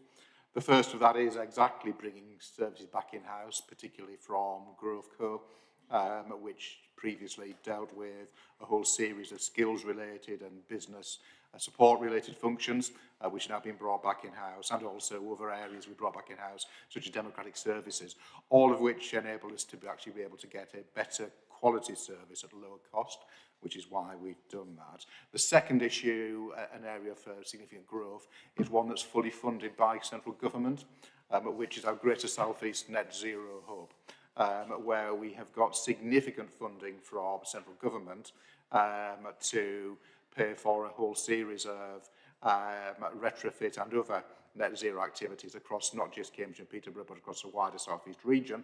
But that has necessitated taking on significant additional staff to deliver that. Every single one of those staff is fully funded by government grant that is only usable for that purpose. Thank you. So next on my list, Councillor Bailey. Thank you. I thank Steve for the clarification on the numbers that got BSIP, but of course at the same time every single combined authority apart from ours got tens and hundreds of millions of pounds from the Transforming Cities Fund or the Future Transport Fund or something it was called at exactly the same time, and every combined authority got money, very significant money apart from ours. I can say this now or I can say it later under the item 13 bus item, but the local member won't forgive me if I don't raise it at some point, so I may as well say it now because it's been a hot topic. And I think it's useful to hone down on examples because we are talking about raising the precept to spend on buses, and the 7A has had a lot of airtime. So I did ask one of the local members about the 7A, and they were very grateful to have had a meeting with CPCA officers to listen to the detail of what they had to say about it. So they asked me to thank you for that. They were concerned, though, that the proposal put forward perhaps shouldn't be the final one and that more work was needed because they didn't think it was going to produce the outcome that is being desired. They were concerned about, they had requested rerouting the service to link Whittlesford with Trumpington, Park and Ride via Shelford, and combine that with changes to the Route 31, and I think that's not what's on the table. And the concern with combining it with home-to-school transport is that the route doesn't actually go anywhere near Sawston Village College, so they're not sure how that's going to work, and it doesn't go into Sawston where people could go shopping. So they are concerned that even combining it with some sort of school transport system might remain unattractive whilst the economics would look more respectable. It's still not getting people on buses, and I think that's what we have to be really cognizant of. It's no good just making it look nice in terms of its finances if people aren't actually finding it a useful useful service. So they asked me to put that forward, and I could have saved it till later, but it seemed pertinent now. And I think it's interesting. So I was involved in combining home to work in Cambridgeshire County Council previously, where we did have a lot of success, where we combined home to school transport with public services. And there was a lot of noise about it at the time, and a lot of concern about safeguarding, and we put on travel buddies and all that sort of thing at the beginning. I don't think they're any longer required, and it was really successful. And why on earth shouldn't school children mix with the public on a bus service? You know, it's a really good thing to look at. I would be interested to understand where we do it, who and how benefits in terms of the contract, because obviously the County Council is the payer of home school transport. And I think there's also a massive opportunity. I think that I'm right in saying, I am plucking this figure from a vague memory, but that the NHS locally spends something like, wait for it, £60 million on transporting people around to get to health services. I might have misquoted that figure, but it is a very shockingly high figure when you compare it with what we've got available. There has to be opportunity there. And I really think we should massively, you know, interrogate that as well. Thank you, and I suspect some of this we might pick up in the discussion later, but thank you for raising it. Councillor Farouk. Thank you, and I'll keep it very brief. I agree with a couple of points Anna made early on about efficiency and government funding. I think efficiency is very crucial, but where the routes are costing very expensive, residents tend to agree to review those routes, and if they need to be taken up and made difficult decisions, they're happy to do that. And example I have is Route 29 in my ward, actually, in Hampton, which was a bus route going to hospital, and we found out that it was costing £74 a journey or something along those lines. Residents were told about this, and we are reviewing that route. My question around that is, and I know Combined Authority is also looking at these routes and reviewing them and bringing them down to, is it £10, £12, around that kind of figure. Is there a time scale on reviewing those?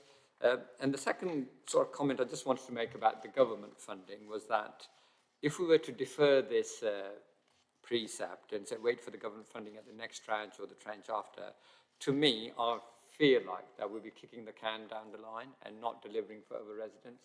So perhaps, and when government funding does become available at next tranche, you know, we could add more frequency to it. It's an unlimited option. We could have franchise, or we could have dedicated rail services or tram systems.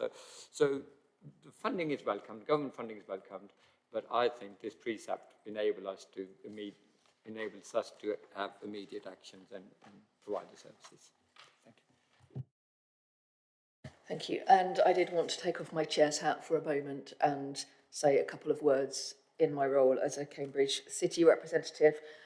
As with the other Councillor Smith's group, discussions amongst councillors in Cambridge that I've spoken to has been positive, not just because of what is proposed within the city, and there are some very clear wins for people in the city.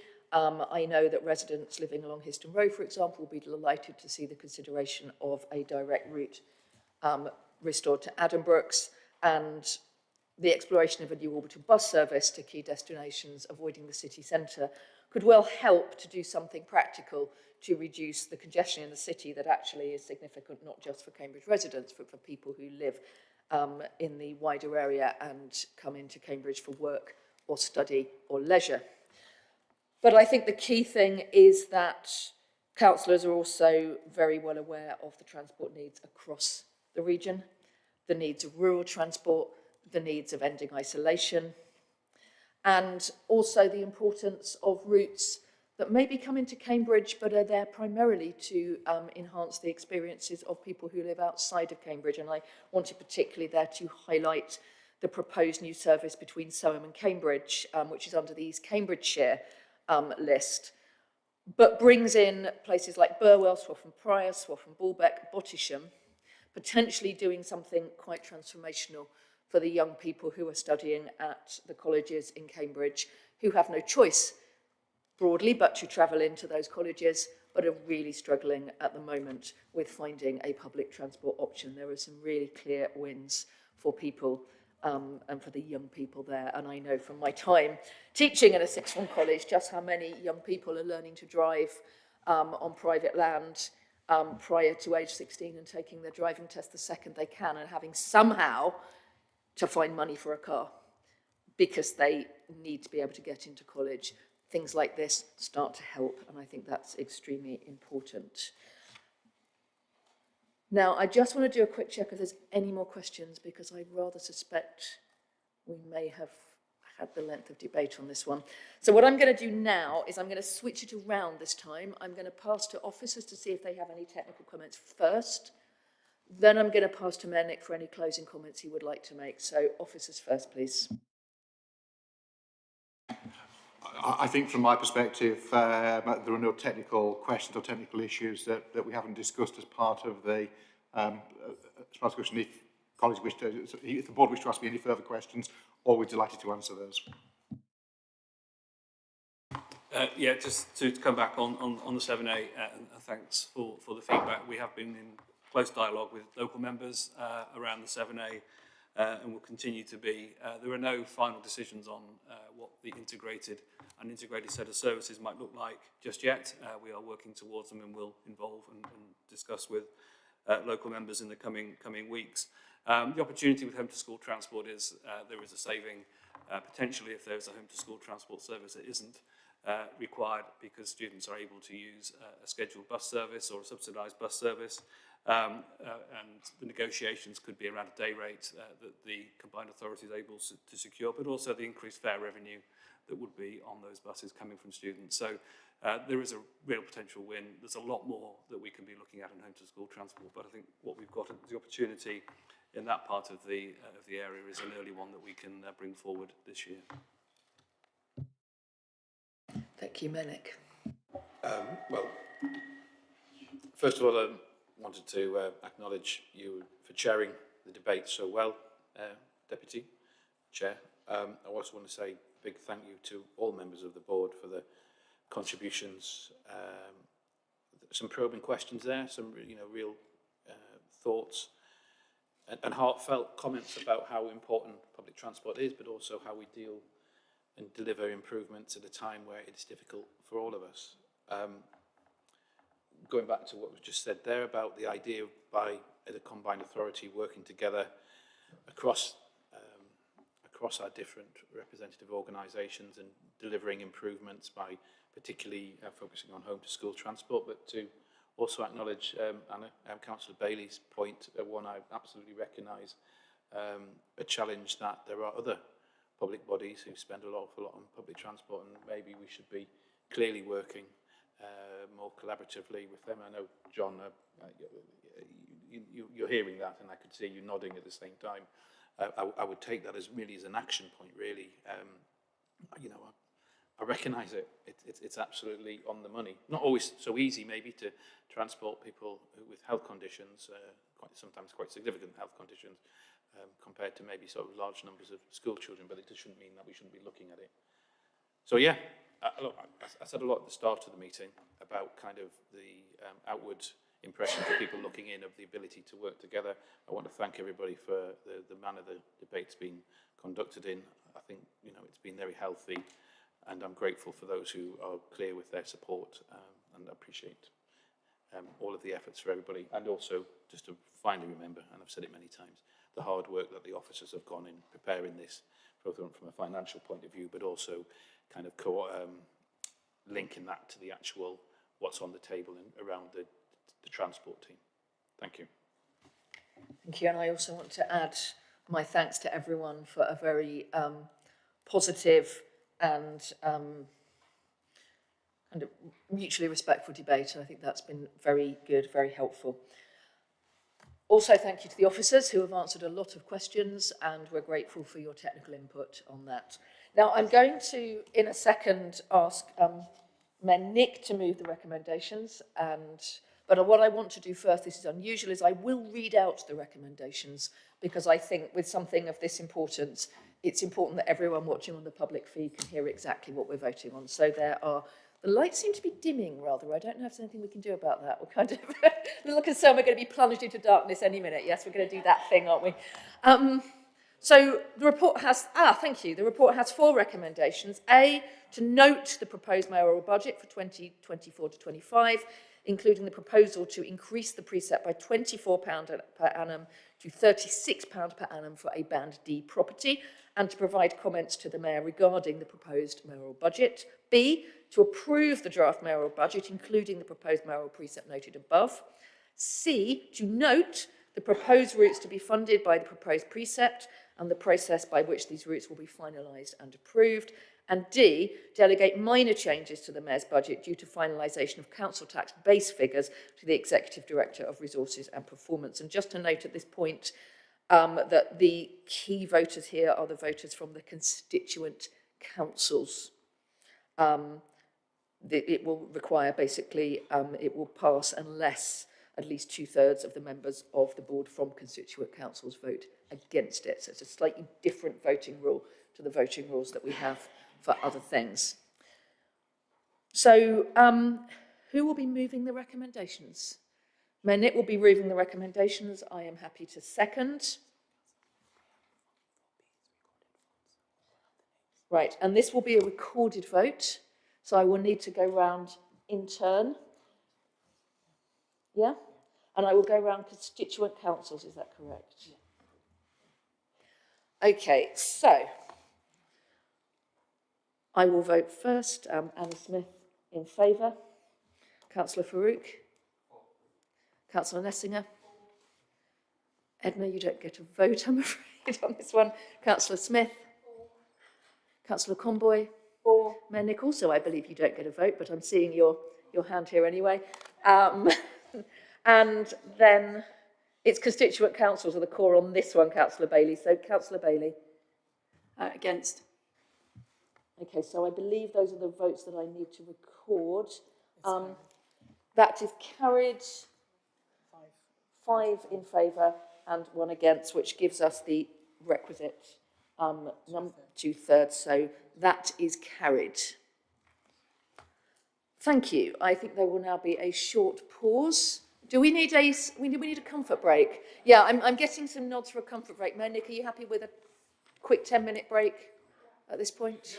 Yeah, and we'll then do a reshuffle. Thank you very much, everyone.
So, thank you. Item 10 is the draft 2024 to 25 corporate strategy and budget and medium-term financial plan 2024 to 2028. Nick Bell, Executive Director for Resources and Performance, and Kate McFarlane, the Director for Policy and Engagement, will introduce the report. Who's going first? Okay, Kate, I hope your voice is a bit better. And if it's just about here, so apologies if I'm please cranking. Make it a little bit closer. If you want to give your, if you want to get the microphone a little bit closer to you as well. You can move it. You can move it physically. Lift it. I apologise. So, good morning. This particular item you can find on page 54 of your agenda pack. And I'm going to introduce the refresh of the corporate strategy, and you can find that document at Appendix A, before Nick will then pick up the introducing the MTFP portion of the report and share the consultation findings and feedback. By way of recap, last year, September 2023, the board agreed to the refresh of the 2023 to 2025 corporate strategy, therefore aligning the refresh with the development of the new medium-term financial plan. Through this refresh, it covers what the organisation will be focusing on through to 2025, and that's through to the end of the current mayoral term. As part of the refresh, the vision statement, and that is focusing on a prosperous and sustainable Cambridgeshire and Peterborough, remains the same. The strategic priorities, the 5 strategic priorities, which you can see in paragraph 2.5, remain the same, as do the mayoral pledges and ambitions, which have been wrapped into the corporate strategy, which you can see before you. The corporate strategy obviously provides the framework for the organisation, which we talk about as the golden thread, and links together corporate priorities with the operational activity that is articulated in directorate business plans through to team and individual objectives.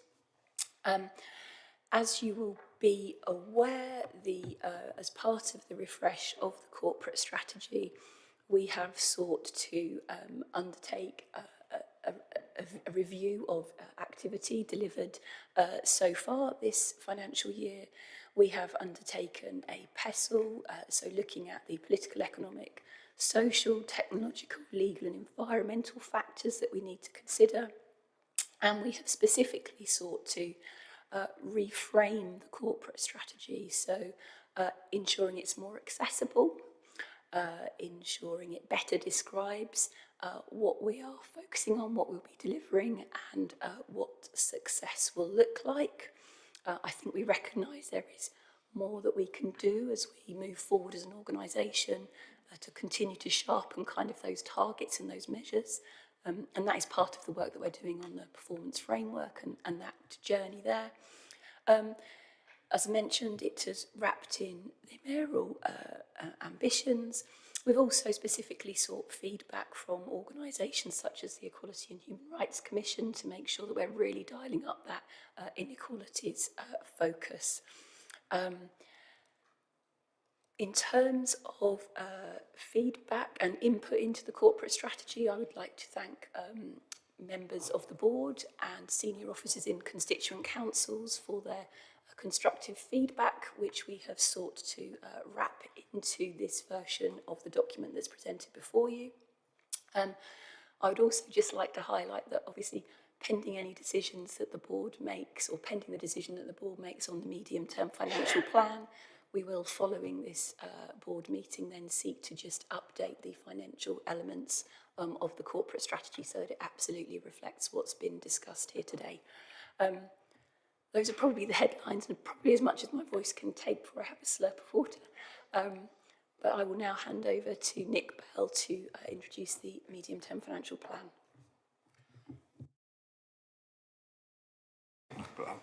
Thank you, Kate. The MTFP report, Medium-Term Financial Plan, builds on the draft budget and the Medium-Term Financial Plan report that was presented to and approved by the board on the 29th of November. That draft report itself, just to remind you, followed significant work to reprice the existing Medium-Term Financial Plan and extensive engagement as well, with board members, with CEOs from constituent councils and Section 151s from constituent councils as well, to determine the draft proposals for investment that were included in that report that you approved as board on the 29th of November. As mentioned in the previous report, I won't cover this again in detail here, but we also, as part of that, looked to drive out significant opportunities around efficiencies where available and where possible through that particular process. And that has enabled us to be able to particularly generate the £10 million headroom for investment we'll talk about later on, which you wouldn't be able to do without that particular exercise. The consultation on the draft budget commenced immediately after the last board meeting on the 30th of November 2023, and it concluded some 6.5 weeks later on the 15th of January 2024.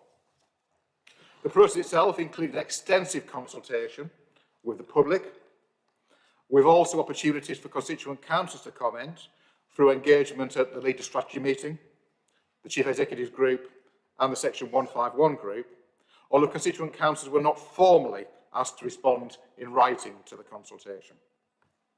Specific consultation also took place with the Overview Scrutiny Committee and also the Business Board. The results of that consultation are included Appendix G to the report. The responses regarding the precept and the options for investment in new and more frequent bus routes have already been discussed and touched on under the previous item. The other contents of the consultation show the levels of public sentiment about the other areas of proposed investment within the draft MTFP and budget. And Ed Coleman, our Head of Communications, is here to answer any detailed questions that board members may have on either the consultation process or the outcomes of that consultation. So following the consultation, there are no proposed changes to either the £10 million revenue or £80 million of capital investment shown at appendices E and F. However, the results of the consultation will help the thematic committees and the board to consider the prioritisation of the various funds that are included in the investment proposals but not yet allocated. These include the Strategic Growth Fund, the Levelling Up Fund, and funds covering issues such as climate, active travel, and road safety as well. The intent with these is to take the proposals for allocating those funds through the relevant thematic committees and the board following consultation with constituent councils over a period of time. This will include an early proposal which we intend to take to the March Environment and Sustainability Communities Committee, following, again, consultation with constituent councils, to potentially use some of the climate revenue funds to financially support constituent councils with their new responsibilities regarding biodiversity mapping. And that was raised as a specific issue during the budget consultation. Since the consultation draft was approved in November, some of the base budget figures have been updated to reflect the latest position as we know more around grant income. We have more detailed expenditure forecasts and we know more around the phasing of some payments. These changes are incorporated into tables 1 and 2 of the report and also appendices C and D of the report, but they do not result in any material differences to the medium-term financial plan position over the 4 years. As Chief Finance Officer and Section 73 Officer for the Combined Authority, I'm required by law under Section 25 of the Local Government Act 2003 to provide a statement about the robustness of the estimates and the adequacy of the reserves for the Combined Authority. I cover this in paragraphs 2.48 to 2.51 in the report, and I'm content that, taking into account the assumptions, including paragraphs 2.16 to 2.22 of the report, and Appendix B, that covers those assumptions in more detail, that the estimates are sufficiently robust to set an effective budget and medium-term financial plan, and that the reserves are adequate to meet known and emerging risks. Thank you. Very happy to take any questions on the report itself. Thank you both, Kate and Nick, and I note, Ed, you're there as well to help with any questions that might be forthcoming. The plan will be for me to move recommendations from the chair, but I'm keen to hear what people might want to say about what you have in front of you.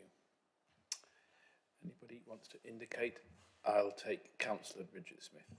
So thank you very much indeed. So thank you most pointedly for the engagement with the constituent councils, chief executives, who I know have made you fully aware of our own ambitions within our authorities. And I'm told by Liz Watts that the asks and recommendations that came from us have been accepted. So we're very happy with this. So I think one of the new strengths of the combined authority is the embedding of the partners, chief executives, in the whole process. Gives us huge assurance. Thank you. Thank you for the positive feedback. Noted. Al Kingsley. Thank you, Chair. This was a topic that, as you perhaps expect, was something that the Business Board invested quite a lot of time in. I'm very grateful to officers for giving me early sight and opportunity to review. But given the nature, particularly around some of the strategic objectives of the Business Board with growth, it was something we chose to make sure we had an opportunity for a deep dive with officers from a Business Board perspective. There is also, I think, in the format of this, a nice connectivity. Perhaps it links to the earlier conversation about some of the longer-term infrastructure that unlocks some of the other activities that we might be thinking about. I was very keen to identify and make sure that as a business board there was a sense of ambition, a tapered increase in our growth fund that was shared with officers, and whilst you won't be shocked to hear, we would like to have more in that pot, please. We're also quite realistic about the spread of other activities. So whilst there is a changing landscape and therefore more of an onus to look outside for opportunities for other funding streams, we concluded that we felt it was balanced. There was good rationale behind the elements that were relevant that we addressed. And in terms of flexibility for the growth fund, whereas it would have been perhaps preferable to have less pre-allocated, there is still opportunity for us to embrace innovation or opportunities that come forward. So in this context, the Business Board gave it a unanimous support, which we will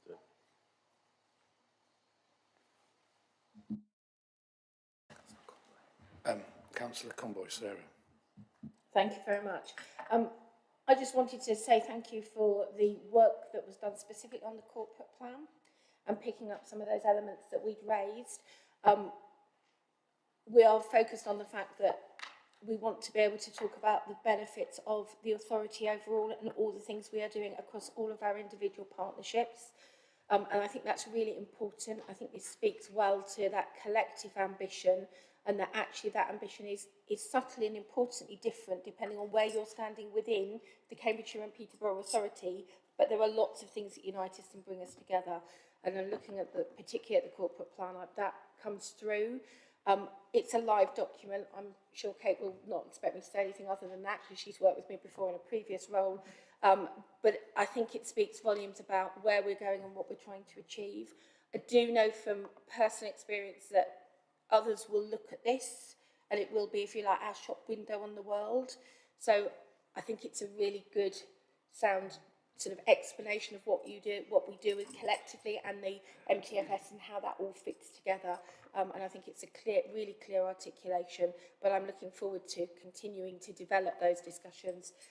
As Al has already indicated, I think all of us are really ambitious for the things we'd like to achieve, but I'm hoping this articulates it in a way that others can look at quite clearly and see that collective ambition while recognising that actually there's lots of things that make our places very unique.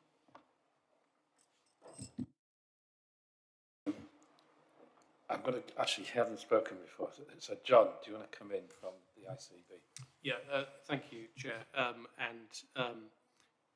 I think the golden thread point of the corporate strategy is really helpful. Really helps puts the sort of the connecting pieces into context, and certainly I think provides a frame for the sort of wider conversations that we're having, both with the integrated care board, but also the wider partnerships. I think that's helpful. Without testing Kate's voice too much, one question, which is just in terms of that wider vision work that's going on as well, how that locates with this, really, just to understand that relationship a bit more as we go forward. Thank you, Chair. I think, do you want to come back on, in regard to that question, do you want to come back on that, Kate, maybe? Yes, sure. So thank you. Yeah, the wider vision work clearly sits in a pretty central place in terms of implementing the corporate strategy. So the work that really kicked off in earnest last week in terms of developing that shared ambition and really understanding those longer term priorities, those longer term ambitions, those longer term opportunities, both the strengths across the batch and some of those unique features. It features not only as a specific activity in the document, but we see it kind of running across everything that we will be doing and thinking throughout 24-25. I'm going to come to Mohammed in a moment, but John, as in John Peach, I was just saying, with regard to working with other agencies, obviously we just had an input there from the Integrated Care Board. Could I maybe come back to you in the course of time? Because obviously one of the things that combined authorities in different parts of the country, actually the Mayor does have the responsibility of the Police and Crime Commissioner. So I'd be quite interested to hear if there's a view from yourself or through Darryl. I'm going to go to Mohammed next and then Anna Smith. Go to Mohammed. Thank you, Chair. Yeah, great work. Corporate strategy provides a great framework. The MTFS is ambitious and promotes long-term growth. I'm particularly happy with the capital budget where, you know, A16, Norwood, 6.5 million, active travel, 4.5, climate 9, A1139 for 3 million. But what I was looking at was the Cambridge Cultural Quarter, 1.5 million, which is really development of the market square. And, you know, it reminds me of Peterborough. We have a cathedral square, and then Cambridge has Guildhall, so do we, and that pretty much requires similar funding. And it does say match funding, so can I twist those words? And can you do that match funding for Peterborough as well? And at some point, we deliver that. Thank you.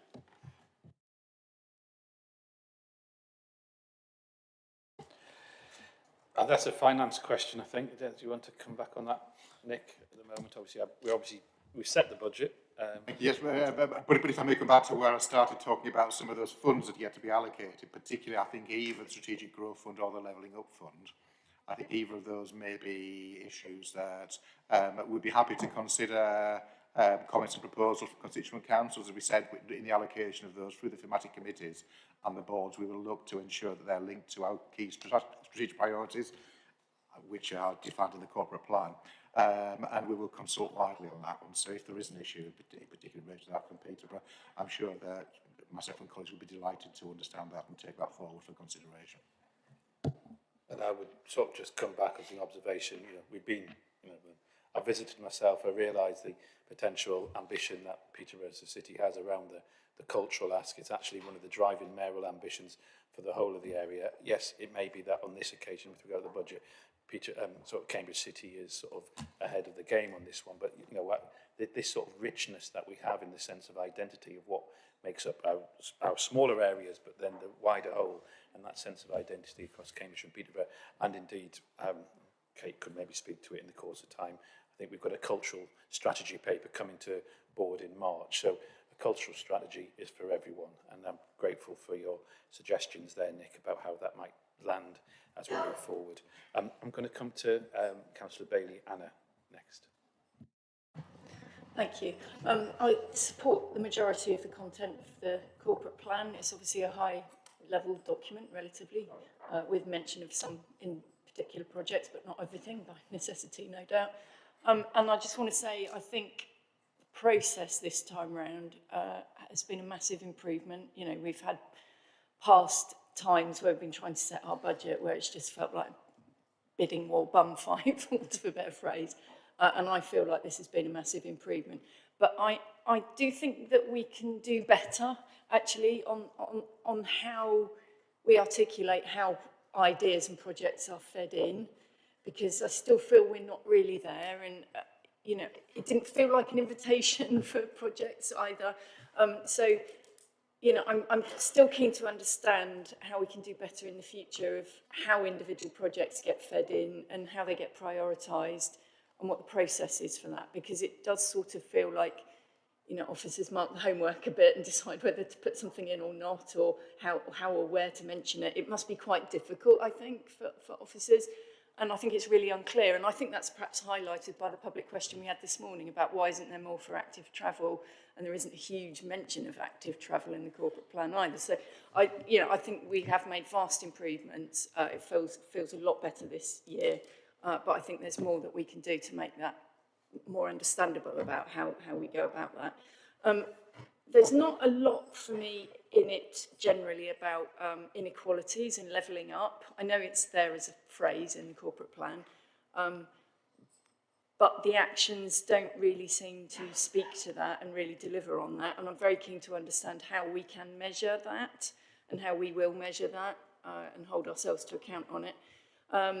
Nick mentioned the biodiversity proposal, so constituent authorities all have new responsibilities under the Environment Act 2021 to enhance and conserve biodiversity, and the proposal that is in there is for constituent authorities to have funding to carry out baseline surveys to map biodiversity assets and have a management plan and show where the opportunities are for improvement. And I think we could come out of that piece of work with a fantastic asset across our geography about what our biodiversity assets are. I'm really keen that we all support that and support our constituent authorities to deliver that work, because it will help to deliver the local nature recovery strategy, which I know has got a bit behind, but hopefully is back on track now. Which brings me sadly to the thorny issue of the local transport plan, which I won't bore you with now because I've spoken on it many times before, and although officers have tried very hard to delicately not mention it in the corporate plan, obviously it is a child document of this corporate plan. I think it talks about delivering transport related strategic plans. Well, that is the local transport plan by any other name. So yeah, I am so opposed to some of the elements of that and the direction of travel in that I feel a bit tricky about supporting this, but I want to make it absolutely clear that I do support the vast majority of it, and I recognise the work that's gone into it, and thank you, and there's some brilliant stuff in there. I'll come back. So I just want to acknowledge, Anna, I kind of completely agree with you, and I think that's tantamount to particularly with the leadership of Nick, in terms of the budgeting process, the consultation process. It has felt very different. I wasn't maybe around last year to feed into it, but my previous experience, I would acknowledge, was I wouldn't want to go back to there, so I'm grateful for the feedback on that. Nick, a couple of questions there for you about any things about how we could do it better than acknowledging it's been a lot better, but can we do it better in that kind of consultation process? I think maybe for Kate about the inequalities issue, which is obviously dear to many of our hearts, and any other points that you want to bring up. Thank you, Mayor. Perhaps if I cover the issue about the process first. Thank you for the comments, but I agree we're at a point in time, and by no means yet, I think, at the exact process we want to go to. If you remember, the board hopefully will recall that at its November meeting, it approved the implementation plans for the single assurance framework. And as part of the single assurance framework, also the plans for the next municipal year to have an investment panel and an investment committee set up to consider all investment proposals that come through in the future. That, I think, will provide a really stronger approach and view in the future than we have now around actually how we build in, how we prioritise all of those particular issues. And it was part of the development of the single assurance framework, which of course wasn't in place when we were putting together these proposals now. That I think will help to strengthen that further beyond that particular time. And there will be strong engagement from constituent council, strong engagement from obviously board members as well in that investment committee as it moves forward. Thank you. Yes, thank you. So just on the measuring inequalities, we did and ah about whether trying to put something in quickly into the corporate strategy. But actually, we want to get this right. So, as board members will be aware, we're currently undertaking a comprehensive review of the region called the State of the Region work. And within that, there's quite a focus on inequality measures. And as part of that State of the Region work, we are working with constituent councils and other partners to ensure we've got a basket of metrics that make the most sense. So on this occasion for this measure, we've sought not to include it rapidly in the corporate strategy, but when we bring the State of the Region report to the board, there'll be an opportunity absolutely to look at inequalities. And I would just add, we are bringing the interim State of the Region review to the board in March, so we hope that'll be a really good opportunity to comment and feed in on those inequality metrics. So certainly not forgotten, it's making sure we're measuring the right things. Thank you, Kate. And I just, as a prompt from Anna's question, you did cover an awful lot, Nick, but the actual provisional first date for the investment committee is the 25th of June. So I'd ask all of you to start thinking, well, what can we do together and some of those big plans? So that's a provisional date, I understand. Could I just check about what's the planned membership of the investment committee? Is there any sort of idea? Is that being made clear yet, Nick? I think, if I may, that's still being worked on, and we will need to consult with the board. We'll do that informally through, I think, leader strategy, before then bringing a formal proposal back well in advance of June and its first meeting. So it's a matter in hand, but yeah, we've got to focus for the 25th of June. I had Councillor Nestlinger, Lucy, and then I'll come to you, Bridget. Thank you. Yeah, a few things to say. The first thing I think is how much I agree with Anna about the improvement in the process. It has improved beyond recognition from the process from a few years ago. And I was thinking while sitting in this particular room about the budget process, setting the budget for the Combined Authority for 2019-20 when I was chair of the Scrutiny Committee, and I remember sitting in an overview and scrutiny committee with Councillor Bowden, where he was tearing his hair out about the fact that there was no division within the budget between capital and revenue spend, let alone anything else. So we are in a very, very different place. I would also agree with Anna that the process is still not perfect, very far from perfect, and it is exciting to think about how we can improve that over the coming year and try and make the transparency of how things come through into this budget greater, and have a better discussion about the projects that are going to bring in the maximum benefit for the whole area. The other thing I want to say is that as the leader of Cambridgeshire County Council, I am grateful that the transport levy is not going up for another year.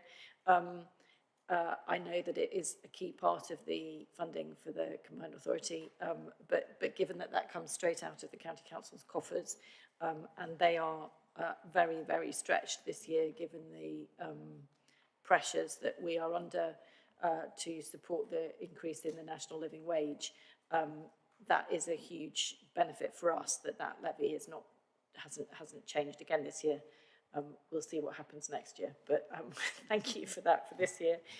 And finally, I think it's worth drawing attention in this budget to the increasing amount of work that the Combined Authority is doing, and in that space I'm going to talk particularly about skills, where the confidence of government in giving us increased levels of funding is quite clear, and the work that the skills team are doing in making sure that we are trying to get, and succeeding often, in getting as many courses delivered and people's skills improved as we possibly can.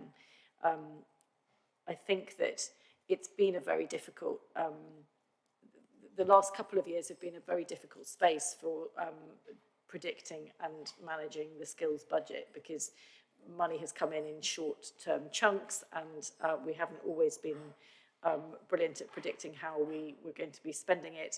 I think that has improved again also very significantly over the last 18 months, and I have much increased confidence that that the money that is coming in from central government, we will succeed in spending on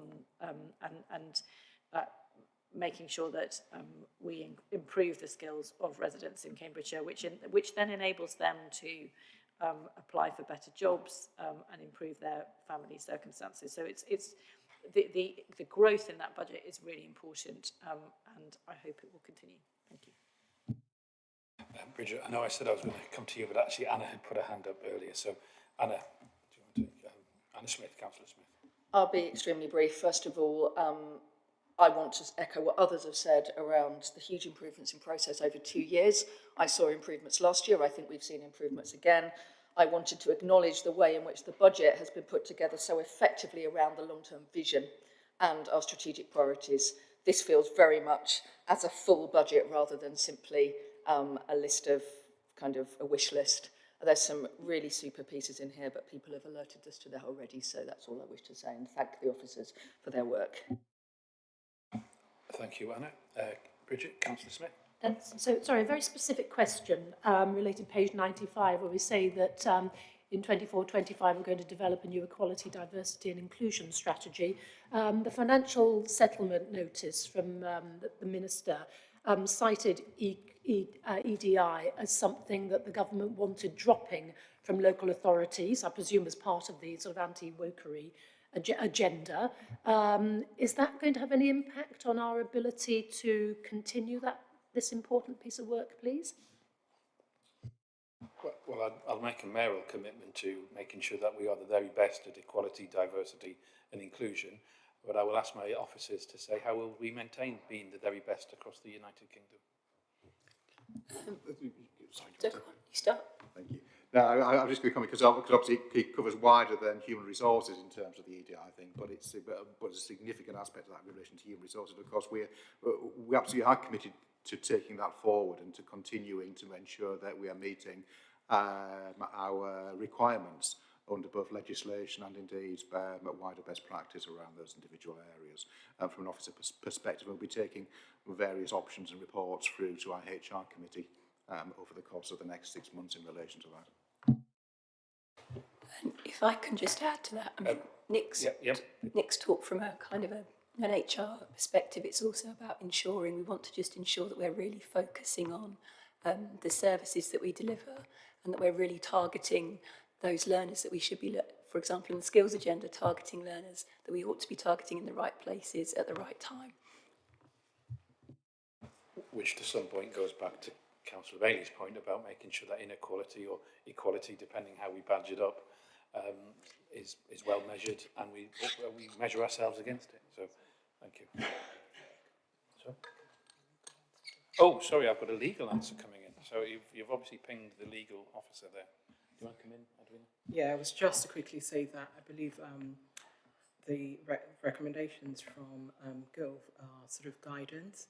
There isn't anything in the legislation that makes it compulsory for us to follow that route at the moment. Obviously, we'll have regard as an authority to what's been recommended by the Secretary of State, but just to make clear for public record that if we do have regard to those recommendations and the board decides to continue on the path that we're committed to, for the moment, that's not unlawful.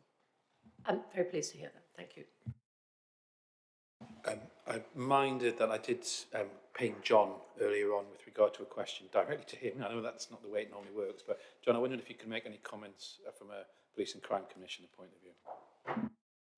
Thank you very much, Chairman. I don't particularly have many comments, and I can't say I've discussed it widely with Darryl, who, as you know, is at another budget-setting meeting, but I do think it's probably better this year, and I'm sure he and I would broadly support it.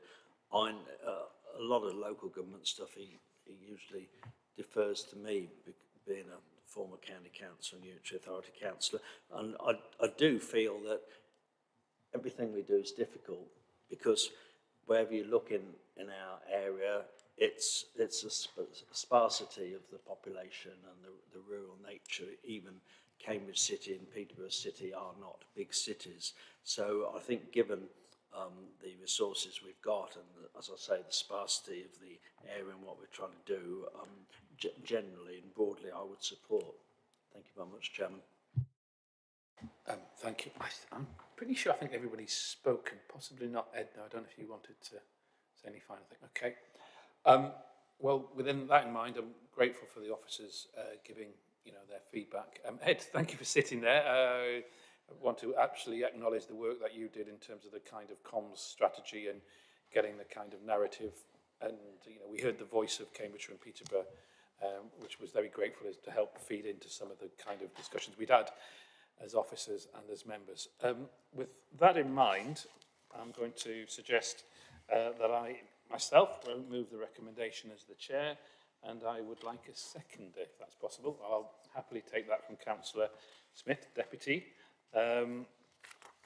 So I believe this is a recorded vote, isn't it? So I'll just to read out this. So recommendations A are to note, and recommendations B and D require a simple majority. So on recommendations B and D, which is to approve the draft corporate strategy following the refresh, subject to inclusion of the final financial information once the budget is approved, and D, delegate minor changes to the budget to the Executive Director of Resources and Performance. And we'd like to take a vote on that. Those in... Oh, sorry. C is the recorded vote. C and D. I've got B and D require a simple majority. Sorry. All right. So which one are we doing? C is recorded. D is the delegation. So that is recorded. Right. I'll come to the recorded vote in a moment, but on recommendations B and D, that's okay. We can just take a vote. Yeah. Sorry for that. Those in favour? Those. Sorry. Do you want to say that?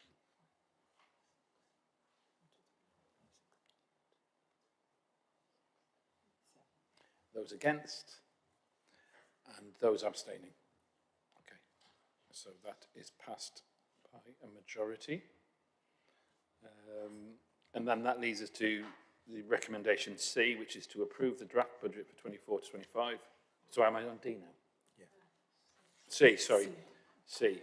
Approve the draft budget for 24 to 25 and the medium-term financial plan 24-25 to 2027-28 as contained in appendices C and D. We need to do a recorded vote on this one. So if I just go round the table. Councillor Farouk. 4. Councillor Singer. 4. Sorry again, Edwina. Sorry. Councillor Bridget Smith. 4. Councillor Conboy. Councillor Smith. 4. And then Councillor Bailey. Against. Okay. And you can vote on this. So Al Kingsley. 4. So again, and no abstentions. So. Oh, can I vote this one? Yeah, well, I am voting for this one, yes. Yeah. Thank you, yes.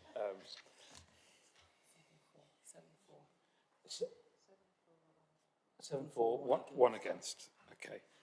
So on that, it passes by a majority. As I said, I've done D, haven't I? I did B and D. I did B and D. Trouble now. Right, we've done that one. Right, so item 7. Thank you all for the debate on that. I'm going to move on to item 7 just to say it's 25 to 1. We can hopefully get through 7 and 8. So item 7 is the Combined Authority Chief Executive Highlights Report. Rob Bidge, our Chief Executive, will introduce his report and update us on any relevant issues since the agenda was published. Over to you, Rob. Thank you, Mayor, and I'm conscious that I am between yourselves and a break, so I won't go through the whole report, but I thought there were just a few things that was worth highlighting, and the first one is UK Reef. And I think just important to say, and it's off the back of the statement made by the Mayor, and I'm sure we'll pick up on the improvement plan later. This is a real opportunity to show our collaborative working as a region and to build on the corporate strategy that was discussed just now in terms of the shop window of Cambridgeshire and Peterborough as an area for investment and opportunity. there's a lot of work going on, and I thank yourselves and your officers who are working with the team. There's a lot to do in a short space of time, but I think it's really important that we maximise the opportunity for the region, and I think it's a good opportunity, so I wanted to mention that. You will also see there's reference to the second teaching building at ARU Peterborough, which opened up, which is the Living Lab Public Science and Technology space. And we have to recognise that that is a direct intervention to an FE cold spot, which is having real positive impact to an area and not just Peterborough.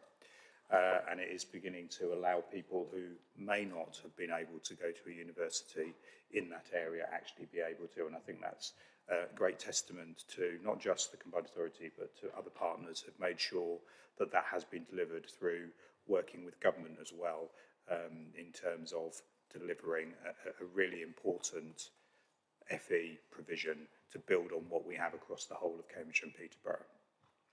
I wasn't going to talk about the Peterborough Regeneration Tour, but as the Mayor has mentioned that he had done that, I think the Mayor doesn't know I'm going to say this, but he is available for bookings all across Cambridgeshire and Peterborough, and I think it is helpful for the Mayor to take the opportunity to come out and about, and I know he would want to see some of the opportunities and help bring to life some of the discussions and some of the proposals within the budget and within the corporate strategy. And I know that the leader of Peterborough with the Mayor felt that a really helpful opportunity and something that I think we could do across other areas, so something to pick up outside of the meeting.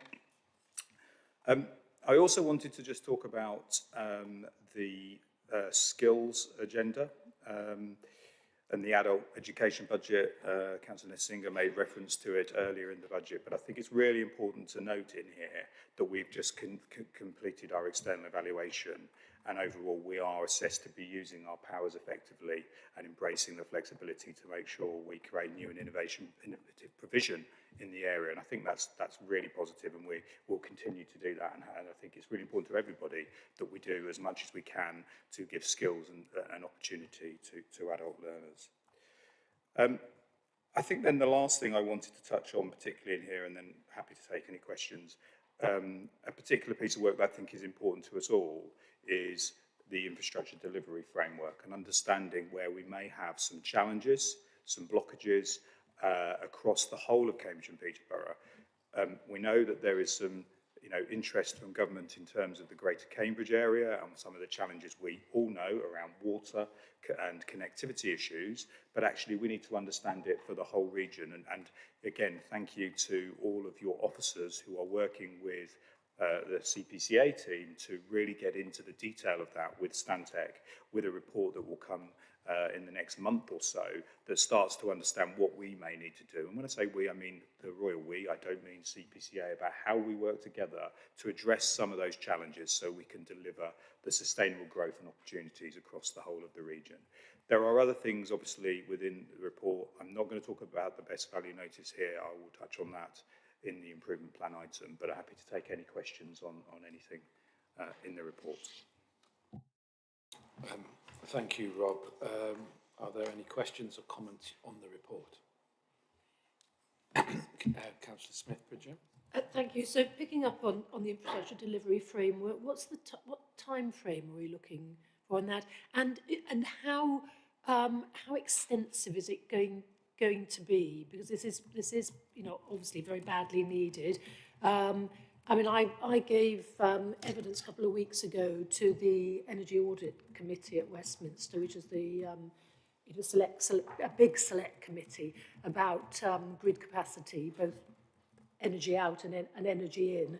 I don't know when they're going to publish their work, but that's very much looking at the national picture and the national constraints. If it's helpful to you, I've just written on behalf of the Local Government Association back to that committee, and some of the stuff in the letter that I think is going out today might be helpful as well, about what's needed in terms of synchronising local plans along with DNO's plans and so on. I don't know if that's relevant. That would be really helpful. You've now gone to a point of detail that I'm fortunate that Steve Cox is here, so he'll be able to do a little bit more in the detail What of exactly I don't know about grid capacity now is not worth knowing, I assure you. It took me 3 days to Yeah, so pass the Steve, exam. if you could just give a little bit more on that, that would be really helpful. Yeah, thanks. So the work's progressing to a conclusion in March. So we'll get the draft report from Stantec in March, based on the data that's being provided by all the constituent authorities, and I know officers have been working really hard on that. We are planning to bring it then to the Environment Committee post-election, so it'll be the first meeting after the elections, and it will set out what those blockages are to growth on major sites, but also the cumulative impact of growth, so things like energy and water as well. So I think some really helpful and important information coming through to act on.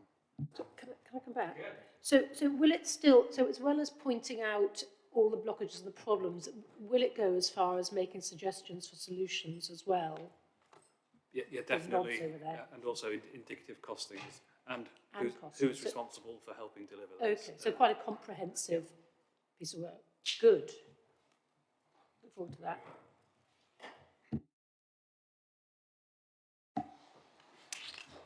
Well, I know Rob always enjoys these occasions. He even enjoys the questions even more. But we have one. Anna. Go on. Well, first of all, I wanted to just say a few things around transport, but I did also want to mention some of the excellent work that's happening in the skills area, particularly the work to address the FE cold spots, and I think that is incredibly welcome. Looking at the transport piece, there are some really useful things which I think are worth highlighting and haven't been highlighted that much often around the work on road safety. And it's really important that we are, all of us, working together on issues that matter to all of us across the region, and some of the commitments that I see here around ensuring that where they are wanted locally and seem to be appropriate, the 20-mile-an-hour zones are part of that solution. I know that there are a lot of local communities are going to really welcome matters to address speeding through their streets. So I just wanted to highlight that and thank, as ever, the huge officer team for the huge amount of work that they have done, because there is so much really superb work that's happening here that I know we will all wish to acknowledge as a board. Thank you, Anna. Any final comments? Okay, no more hands are up. So we were asked to note this report, which we have done and commented on, and as no vote is required, we can therefore move on to it. And thank you, Rob, for once again highlighting good work. And we'll move on to item 8, which is the committee calendar. Edwina Adafahinti is our Interim Director of Legal and Governance, and you will introduce the report. Thank you. The committee calendar, as originally circulated, was shared with members of the constraint, with officers of the constraint authorities to ensure that the dates that are contained in that calendar is suitable for all members of the board and all members of committees. And we had confirmation that those dates were dates that were available for yourselves to attend meetings. But apologies, we've had to publish an addendum to that original calendar, because since the publication of the main calendar that you all have, it's been noticed that the political party conference dates, which we had assumed, we'd assumed the dates on the original calendar, have now been confirmed and published online. So this is why we had to publish an addendum. And if I can just set out the changes to the date. So the Liberal Democratic Party conference was originally assumed in the calendar to take place on the 23rd to the 25th of September. Well, this is now confirmed as the 14th to the 17th of September 2024. The Labour Party conference, the assumed dates were 7th to 9th of October, and now has been confirmed as the 22nd to the 25th of September 2024. The Conservative Party conference date remains unchanged. So in light of the above, the informal overview and scrutiny committee meeting that had been proposed to take place on the 24th of September 2024 has now been moved to the 8th of October 2024. Those are the changes, and I just wanted to highlight it to the board. I will leave it there unless I have any questions. Thank you, Chair. Thank you for those updates, Edwina. No comments to add here. So, Councillor Edna Murphy, as the lead member for governance, are you happy to propose the recommendations in this report? Well, I'm happy to second them because you've obviously moved it because I'm going to be at the Labour Party conference, so thank you very much. And we can go to the vote, is that right? Okay. Those in favour, as the proposals with the addendum, 4. Against and abstaining. Thanks. Right, the proposal is the next item, number 11, is obviously the improvement plan. So I suspect it would take a certain amount of conversation, and I think we're ready for our lunch. So I'm going to propose taking a break now, a little bit earlier than 1 o'clock, and if we can come back possibly 1:05. Is that okay? Thank you. So can we come back?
Okay, so welcome back.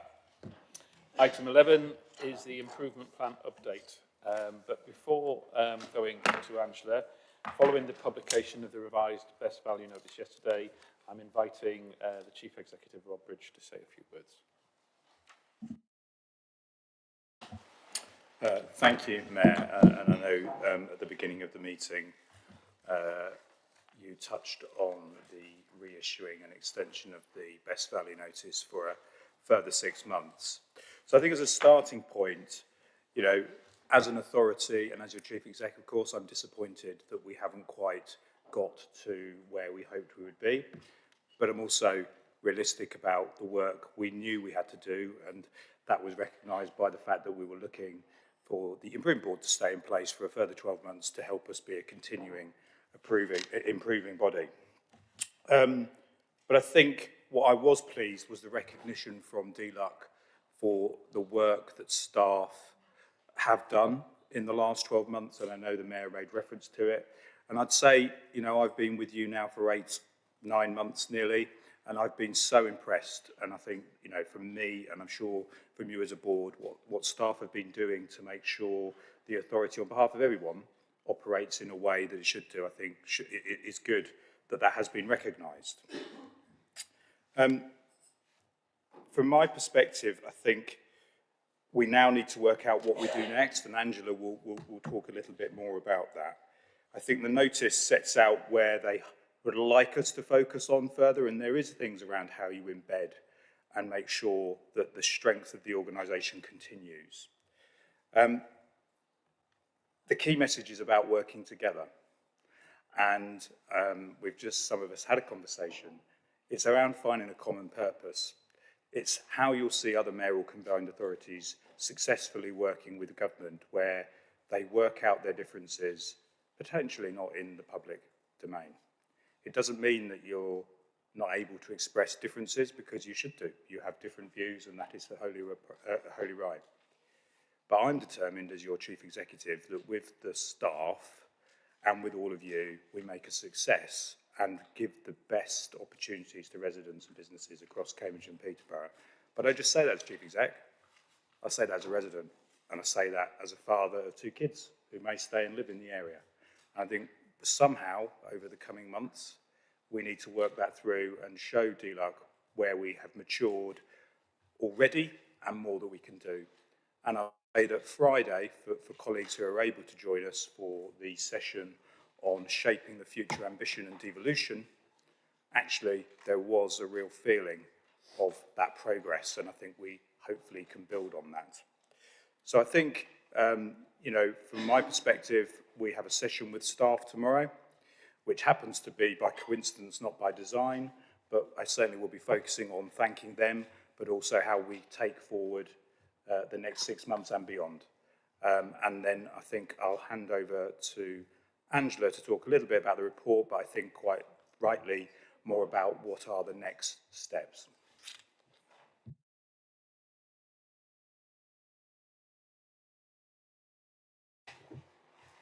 Thank you, Mayor. Yes, we now are in receipt of the best value notice, and the improvement report in front of you sets out the progress that we've made over November and December, and also the external recognition of this from the internal auditor and also the Independent Improvement Board.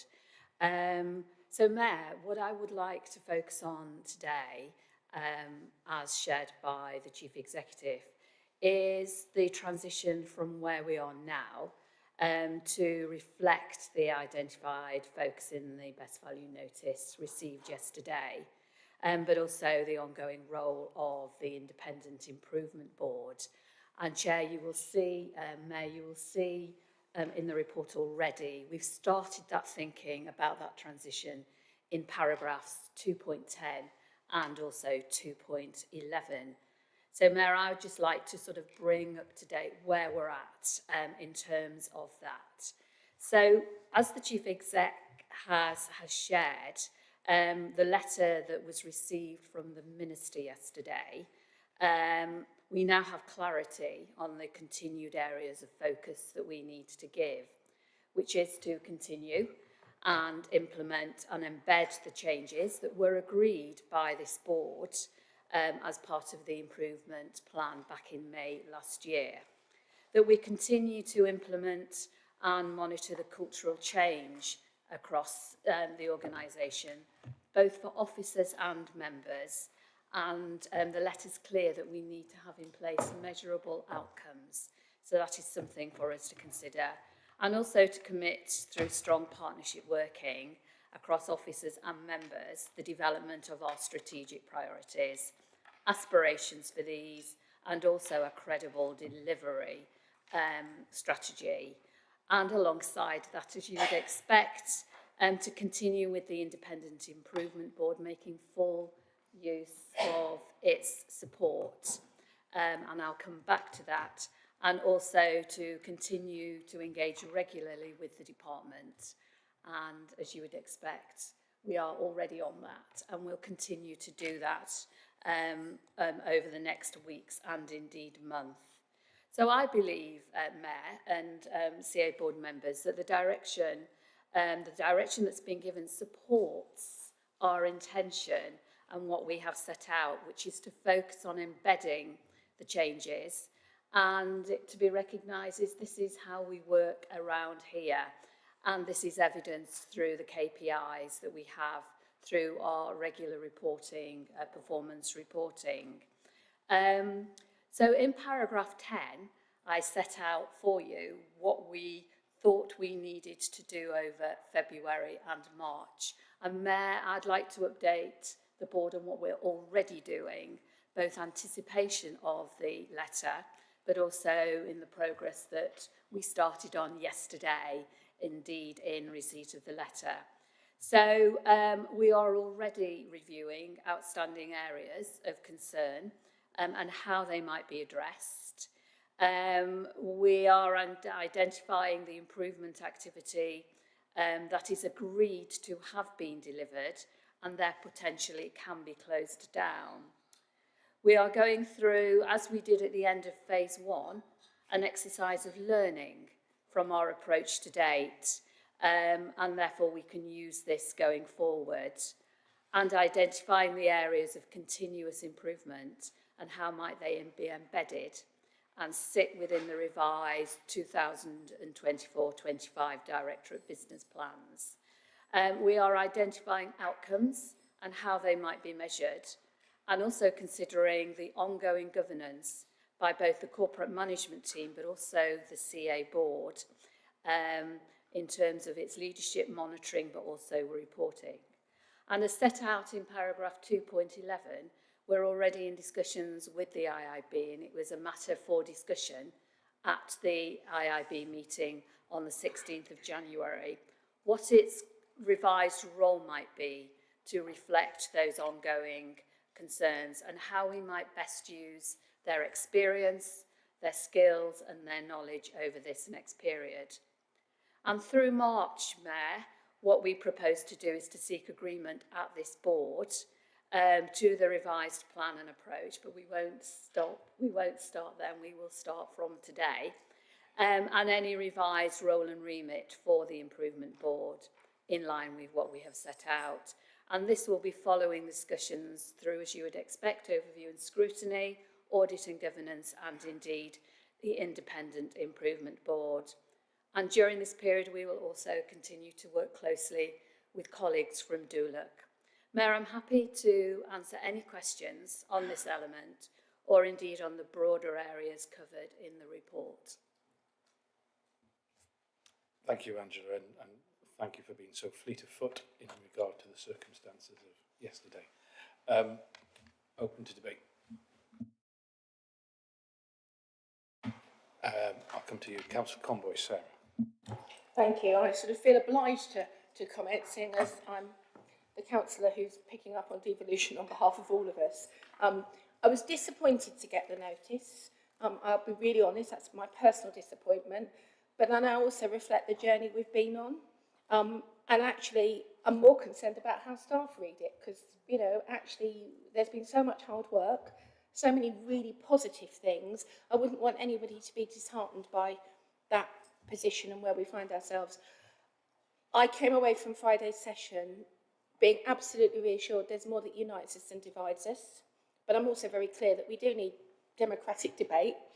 And having spoken to one of my colleagues in the lunch break, actually quite often in these meetings we pick up the issues on which we don't agree because we have to vote on them, and that's when it's perhaps more obvious that we don't agree, rather than the majority on things which we probably do agree on. So I look forward to the work we're going to do.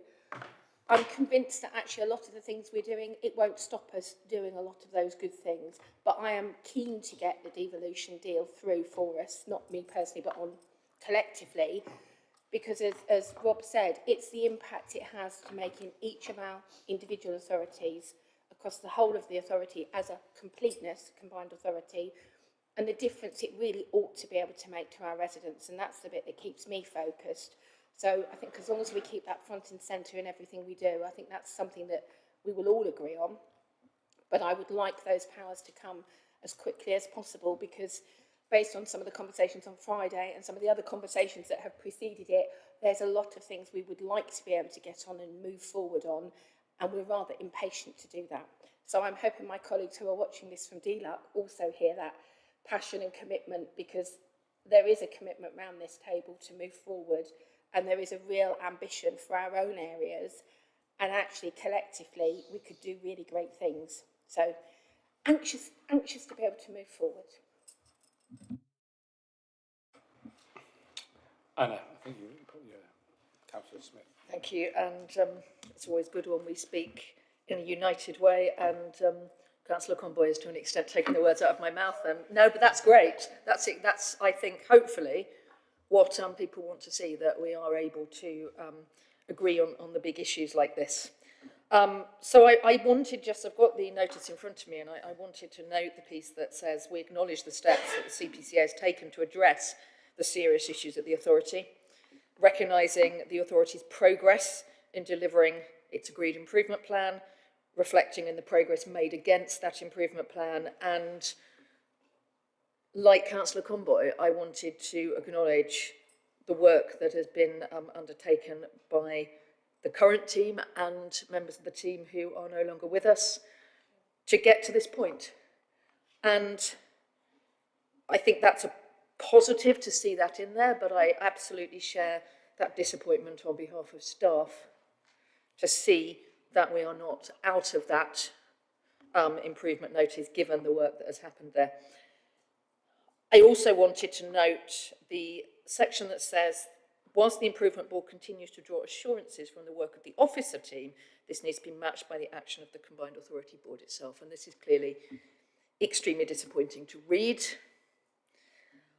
I think it will be extremely helpful for us as board members to seek as much clarity as possible from DLUC on what they mean by that, because I would certainly, and I mean, one can only ever speak for oneself, but speaking for oneself, I would say that I've always sought to be committed to the work of the Combined Authority and the improvement of the Combined Authority, and to bring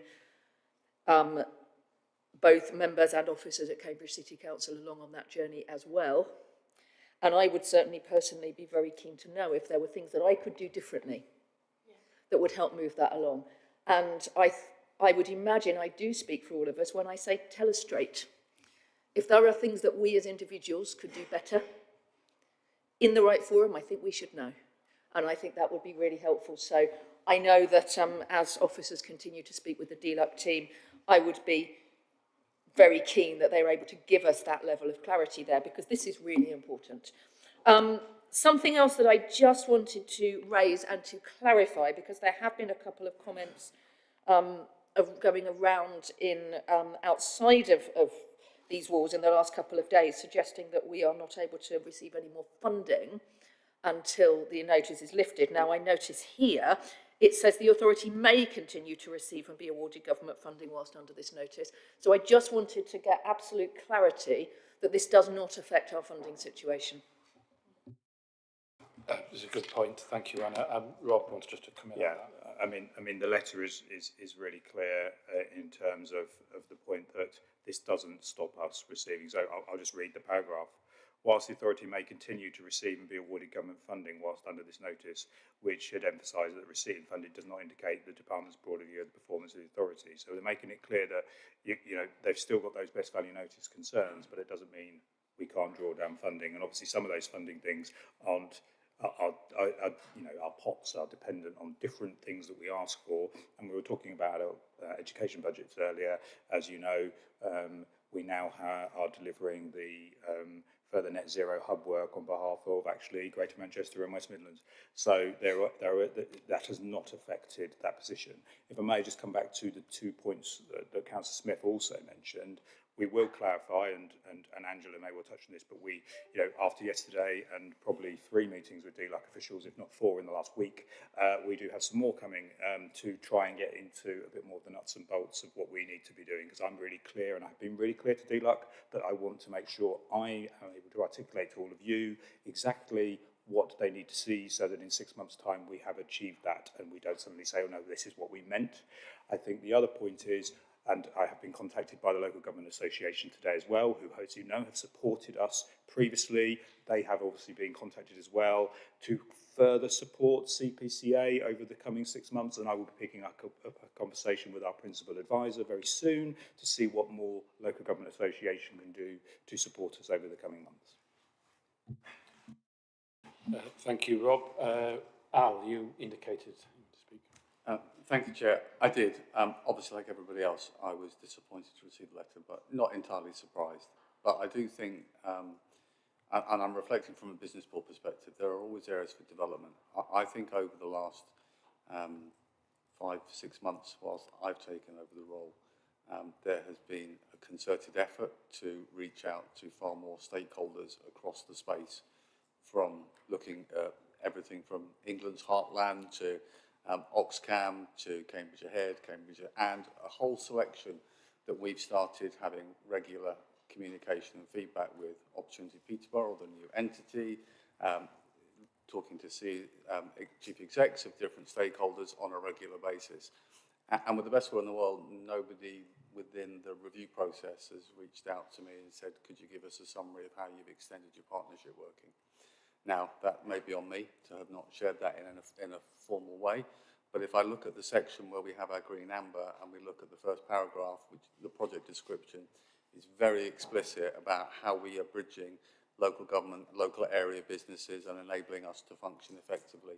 And I would argue if we've doubled or tripled our number of regular connections with stakeholders, and diplomatically it's growing by the day with different reach outs, but that actually means people know we're there, which has got to be a tick in the box.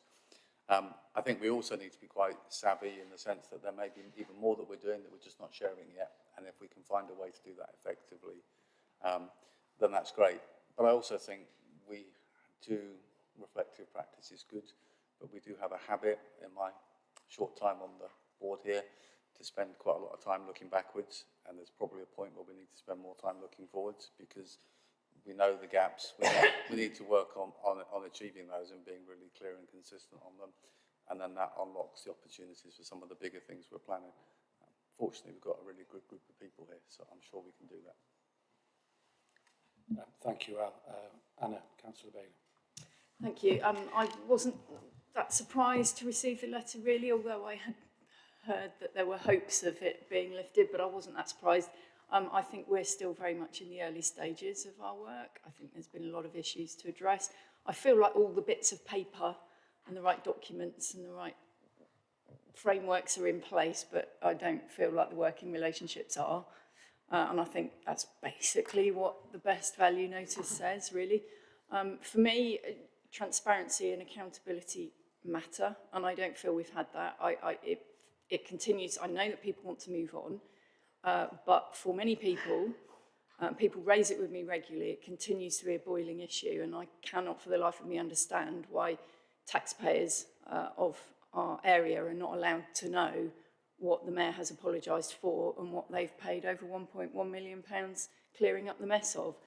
So there are unresolved issues continuing around this, and until those are addressed, I think there will continue to be a problem in trying to fix working relationships. I just think that's a reality.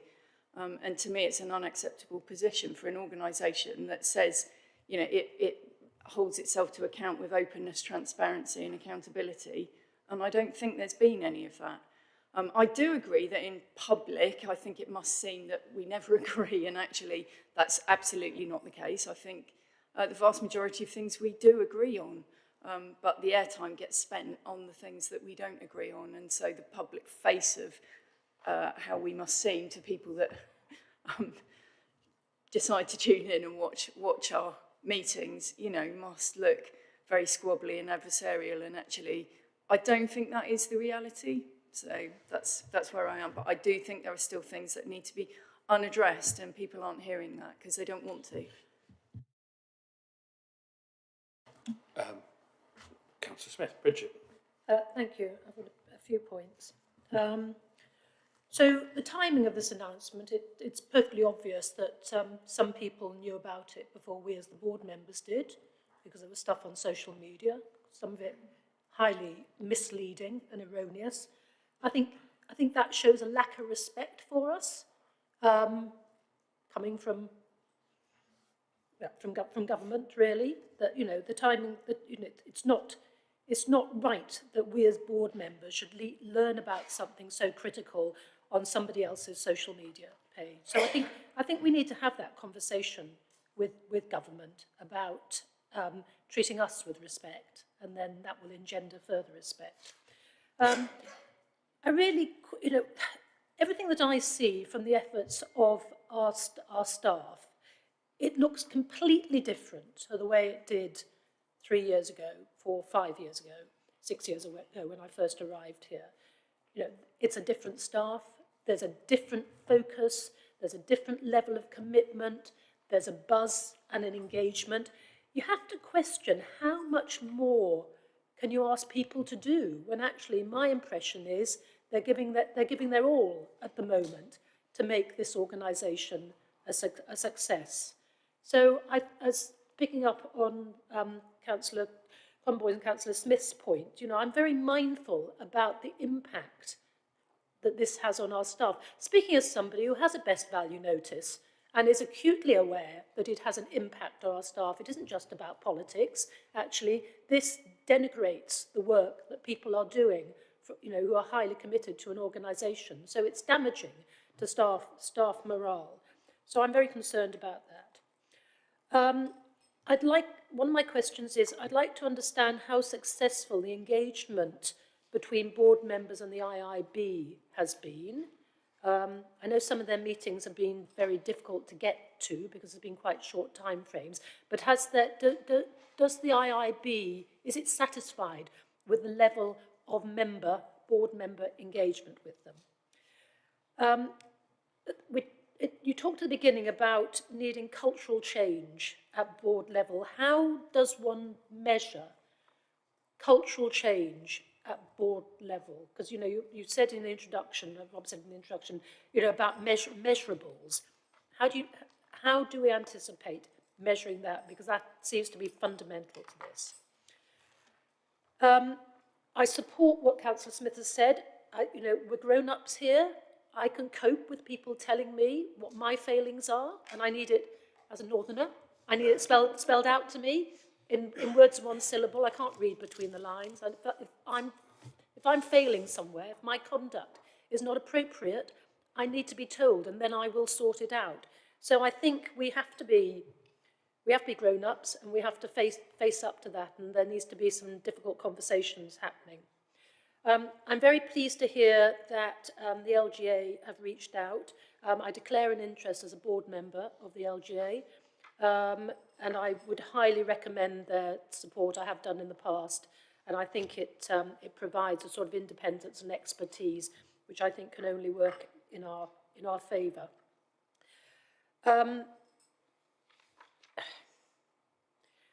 On this, looking back, you know, when do we look back to? If we are insisting on looking back, do we look back 6 years to when I first joined? Because, you know, it's going to take all our resources, all our time, and actually it's not going to help us now. So, you know, if we're going to look back, then I will be pretty insistent we look back further. Now, I don't want to do that because we've been through this, we've been over and over it again, and, you know, Mr. Kingsley said, it's vital we start looking forward. You know, the officials want us to be looking forward, moving forward, start, you know, really delivering for our communities. So I don't support this constant rehashing of stuff long gone because there's nothing to be gained from it at all. You know, and it's not when, and people never mention this on the doorstep to me. Nobody ever talks to me about, oh, what went on 2 years ago, 3 years ago, 5 years ago, ever. They're not interested. Our residents want to see buses. They want to see railways. They want to see their lives improved. And we're not going to improve their lives by constantly looking back and playing political games. And I think as board members, our job is to move things forward, and it's not to hold things back. Thank you, Bridget. Rob's indicated he might want to come back on a few points. Yeah, there's a few things, and I think I'll come back to a number of points, and also some that Councillor Bailey made. So first of all, in terms of the connection between the Independent Improvement Board and you as a board, the chair is very keen to, I think, at each juncture of a meeting, decide who and the rest of his board would like to have a conversation with. So there has been one meeting where I know all of you as a board members came. The last meeting, all the chief execs were invited to be there for a conversation directly with the board. And hopefully, and I use the word hopefully, in your diary in March is the next improvement board meeting where I know, and this was before all of this was clear that this was going to be reissued, that the chair and the board had indicated they wanted to have a conversation within the Independent Improvement Board with you as a board. So, and I think that's actually now even more important in line of what the Best Value Notice says, and also in terms of then what are the next steps, because actually I think the Independent Improvement Board do have a role in being clear what they also need to see, because the government should be looking for what the Independent Improvement Board viewpoint is on our progress. In terms of letters and communications out before the Best Value Notice was published yesterday, all I would say is I knew MPs were going to be informed, but only knew that yesterday morning myself, but I didn't realise it meant that they may well say things publicly, because that wasn't in line with what my expectation was, which was to keep quiet until 2 o'clock. There's not a lot. I have fed back that I was a little surprised by that. I don't want to get into all of the code of conduct points, because I think they have been rehearsed here extensively, but I think there's just a couple of points I think important to make. The Best Value Notice makes reference to the code of conduct, and it recognised that it took too long, and I think everyone around this table has expressed that and said that many times. But it's said that it has now been concluded and is an important milestone for the authority. Equally, on Friday of last week, the Audit and Governance Committee met, and the audit opinion for the 21-22 accounts was presented by our external auditors. And on page 39 of that report, there is a section on their response to significant weaknesses that they identified when they initially started the chain of events that led to the Best Value Notice, and the letter that they wrote to the authority in June 22. And they're very clear in their latter points about the fact that the external auditors were sat in what they could in terms of the investigation, and were clear that they have seen the investigation report, and their EY forensics team have reviewed those reports, and as a result are comfortable that an appropriate independent investigation has been undertaken with appropriate findings. That's in black and white in the external auditor report that's on our website. I appreciate that there are differing opinions of what should or shouldn't be in the public domain, and I can just say here, my starting point as Chief Exec last year, and it still is always put everything we can in the public domain unless there's a legal reason to not. And we have 3 sets of legal opinions to what we did publish. And I know that doesn't necessarily fit with what everyone's expectations or views are, but I feel that when we have legal advice from a counsel, from a top 20 law firm, and plus our own legal officer, it's difficult to not follow that advice, but I appreciate that isn't necessarily agreeable to all. Thank you, Rob. Lucy, Councillor Singer, you want to come in? Thank you. I'll try and be brief. Firstly, I think it's already been said, so I'll say it very briefly. The notice does recognise all of the progress that's been made, and it is really helpful to have that spelled out. It is very clear in the statement and in the letters that there has been massive progress made in terms of the stability of the officers in the organisation, in terms of the work that the Improvement Board have done to make sure that there is confidence in the officer team and the structures, and I think that's been reflected in what people have said today, but that the problems, the reason that the best value notice has not been lifted are to do with issues at the board, and that has been made extremely clear to us, both in the best value notice and in the letters that board members have been sent. Not a letter I was delighted to receive, but nevertheless, it has been made very clear that the problems are with the board. And that worries me in a number of ways. It's been made clear in this debate, and it was clear, it is also clear from other kind of documents that the Combined Authority has, that the best value notice is not impacting in a major way on the finances of the organisation in its current form, but it is having an impact on us in terms of our ability to have conversations with government about devolution. As has also been mentioned, the meeting that we had on Friday about future devolution was incredibly positive, and there are really exciting and interesting and positive things that we could be doing and conversations that we could be having with government. And I'm going to bang on about skills again, as I always do, because there are conversations we could be having about how we could do more and better in the skills space than we currently have, if we could have those conversations about further devolution with government. But we can't do that while we have the best value notice sitting over us.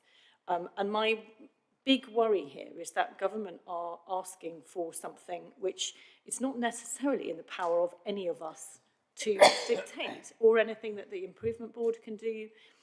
The vast majority of the people on this board are working extremely hard to try and make the Combined Authority a collaborative and positive space. There's been mention of the issues around the Mayor's apology. It's also been made really clear why legally we can't do more than publish what has been done. And if those are the issues that are going to prevent this from being lifted, government needs to be clear about that. And if that's not the issue, it would be really helpful if they would be clear about what the issue is. Because we are actually working together as a board. We have disagreements, but that's reasonable and sensible in a democratic environment. It's allowed and probably right that we should sometimes disagree with each other. Those disagreements are generally polite. So what is it that government want from us? I think we need to try and go back to them for that clarity. We are working together. If what they want is for us all to really like each other, I don't think that's reasonable. So can we go back to them and ask for that clarity, please? Rob's going to come on, and then I'll probably, and I go to Angela, and I might round up. So, I mean, we absolutely want to get clarity from DLUC in terms of what they expect. But I think it will be similar to what they did last year, which is, if you recall, they would like us to almost set our own exam question and the answer in terms of what you set out what you think success looks like. And so we need to work with DLUC, and we will be. And as I say, Angela may say a bit more, but Angela is looking to meet with the relevant officials in the next week or so, and then I'm going to be catching up with them as well, so that we can be really clear and we can set that out to you as a board, but also to the Independent Improvement Board, because there is an emphasis, I think a different emphasis on the Independent Improvement Board within the Best Value Notice that we need to make sure we then work, on to make sure that we don't have something else that suddenly says, actually, we don't think you've progressed or whatever. So we will be taking that up with them. Before coming to you, Angela, Councillor Farouk wants to speak. Mohammed. Thank you, Chair. Well, I can't talk much about improvements because I only came in November, so I don't have the historical experience. But what I can say is I could give almost a snapshot of the event, so snapshot what I see here or my experience of it. So when I came in November into my role at Peterborough, my experience was the officers were queuing up, Nick, Steve Cox, Advina, to bring me up to speed with the Combined Authority. And when I look at the Combined Authority as a relatively new organisation, I think it's in best place. You know, I look at it, I think the new officers are in place, they have clear roles, clear objectives, and that is always the best thing for an organisation because they know they don't have any excess overheads, any excess role mixtures. So to me, the organisation right now is at best place. I agree with Councillor Smith and with yourself, Lucy, where they think we need improvements, we need clear guidance. What improvements do we need? What tangible deliveries are they ask? I walked out at a little break time earlier, and first person I walked into, they said, well, board is very cordial. So if we're now be critical of the board, and you know the board participants are saying it's very cordial and we work really well, then I don't know what the criticism is. Earlier on, Councillor Bailey Anna mentioned about, look, everything seems to be okay on a paper, but we need a bit more than that. Well, look, if systems and processes are okay, and they're written there, and it's a relatively new organisation, the work history will build in itself once we follow that and once we run that. And I think one of the other points, what Lucy made about UK Reef and the work we did on Friday, that will also go a long way once most of us go and attend that and promote common objectives, common goals of promoting Cambridgeshire Authority. That would also bring us aligned. And it's that bit of collaboration where, you know, where we align our goals and deliver that. Thank you. Angela, you indicated you want to come back. Yes, Mayor, thank you. And just a few points to add to what the Chief Executive shared, but to respond to some of the specific comments or questions. We will continue to work with DULAC in a positive way and seek a better understanding of, so what does this mean? We will set out, and it is your improvement plan, so we will bring back to the board the revisions to focus on the areas of outstanding improvement, what the outcome will be, and the steps along the way. As we did last May, we will do that again. And you may or may not be aware, but there is a document called Best Value Standards and Interventions. I will get that sent round via colleagues, that sets out, it is only a draft document, but it's really clear because it sets out, and I'm not going to go through it, don't worry, but across a number of areas, some of which we need to focus on. It sets out the characteristics of a well-functioning authority, but also the indications of potential failure. And it might be a useful conversations, possibly in conjunction with colleagues, to look at where we are on that spectrum and therefore what focus that we need to give. So we will look at that and continue working on that over the next few weeks in conjunction with yourselves. In terms of the comment about evidence, yes, it's important that we do gather evidence so that we can demonstrate very clearly. And I think now, again, we have a real focus on where we need to put our energies. We will ensure that with you, with constituent chief executives and also with partners, gather the evidence that we need. We will be stronger on that in terms of making sure that we can demonstrate that.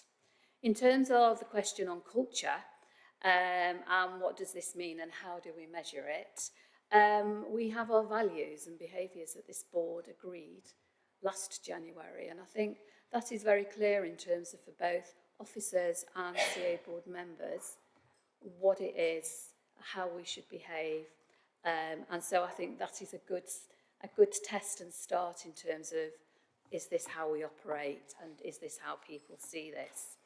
And I think the last comment, Mayor, is I think there is absolute recognition from the comment from Councillor Bailey that there is still a lot that needs embedding, and we have a number of good processes and frameworks in place. And through the work that Kate and Nick are doing with regards to the corporate and directorate plans, we'll ensure that where things need to be embedded and elements need further work to demonstrate that that is happening, we will do that. Thank you. Thank you, Angela, and indeed, as always, for the hard work you did. There is nobody... you want to come in again, Anne? Okay, fine. It really is just a very short reiteration of something I said earlier, but I think it's important to emphasise. And I just wanted to mention an analogy from my teaching experience because I think it is really relevant here. I remember doing the pep talks to students before exams every year.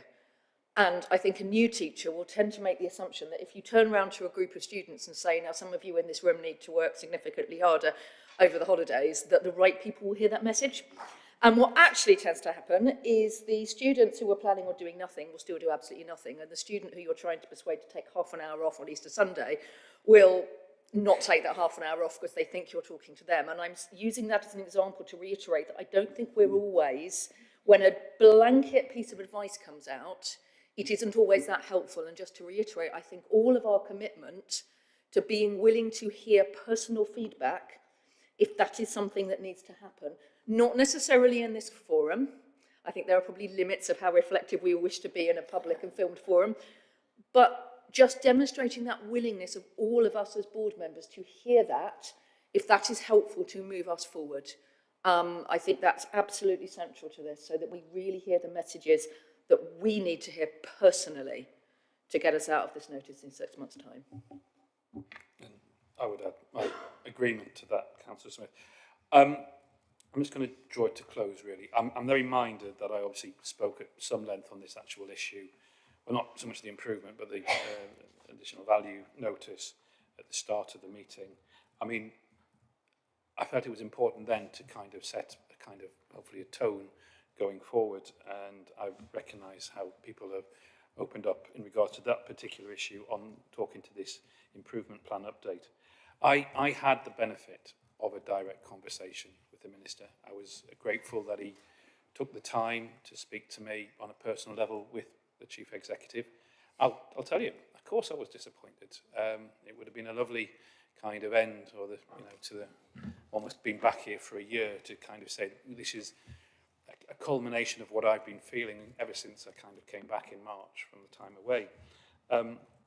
I was grateful for that personal touch, and I'm sorry that you all as board members, ended up having an email that landed in your in-tray out of the blue, and I sort of that sense of, well, for want of a very collective responsibility for, something's not quite right here. So, but then I think hearing the conversation around the room, I can hear a sense of ready to gird our loins and say, well, look, we're doing well, we want to prove it to you, and we want to be even better. And if I reflect on what's actually in this paper, the fact is that you had to do a bit of quick thinking, Angela, and in regard to how we go forward. But we always wanted the improvement board to stay around because we didn't just want to improve; we want to be the best.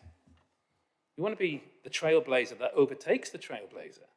So, thank you for the continued hard work. Thank you to the board for the way you've approached the conversations earlier today, but also in regard to this issue. And I think on that note, I'm going to sign off and say we've been asked to note the report.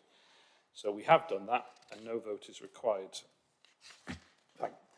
Al, I appreciate you indicated you have to jet-setting lifestyle that you have to do, that you've got things to do, but I'm going to move on to and Councillor Conboy, also jet-setting away. Okay.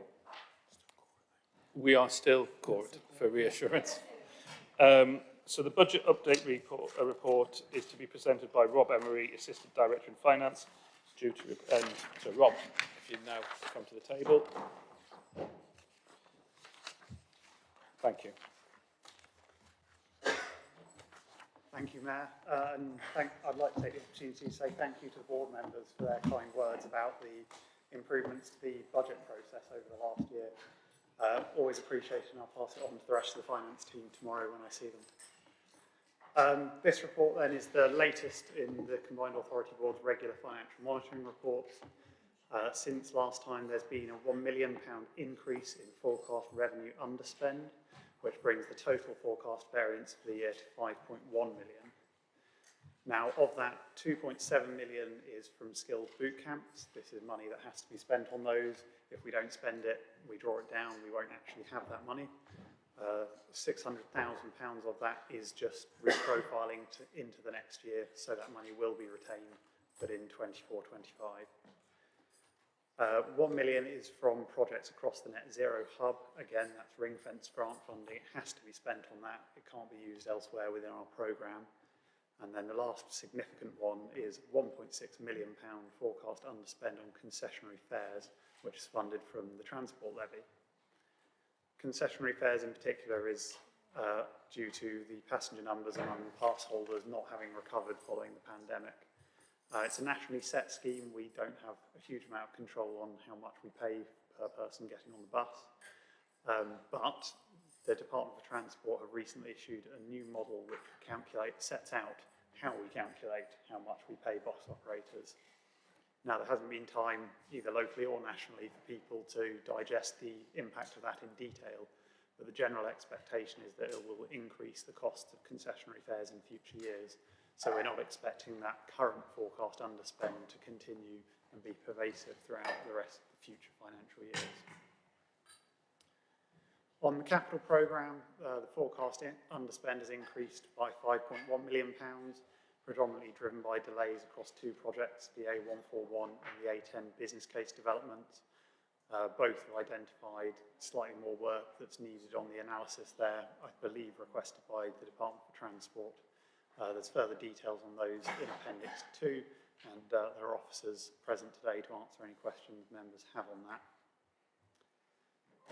As noted in the report, achieving the level of spend currently forecast would require quite a considerable increase in the rate of expenditure compared to what we've seen in the first 8 months of the year that this report goes up to.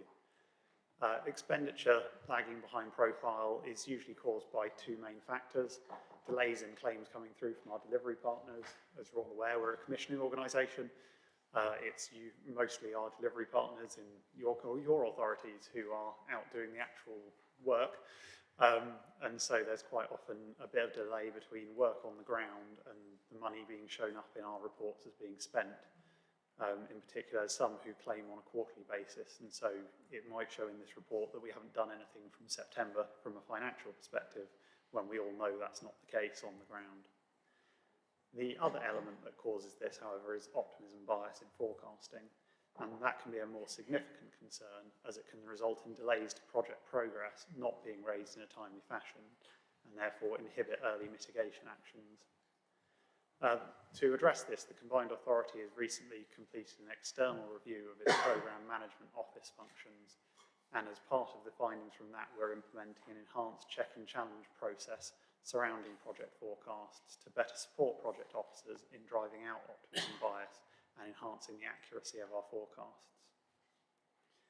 So, following that, there'll be a focus during the remainder of the financial year on establishing that split down between where it's just payments going behind, which will be caught up at year end, and where there is optimism bias, so that when we come back to you in March with your next of these reports, it will have a much updated position on that for you to see just before the year end. This report is just for noting, so fortunately the chorusy is not an issue, although I believe you said we are still caught in there. But myself and other officers are here to answer any questions you may have. Right, who wants to ask any questions?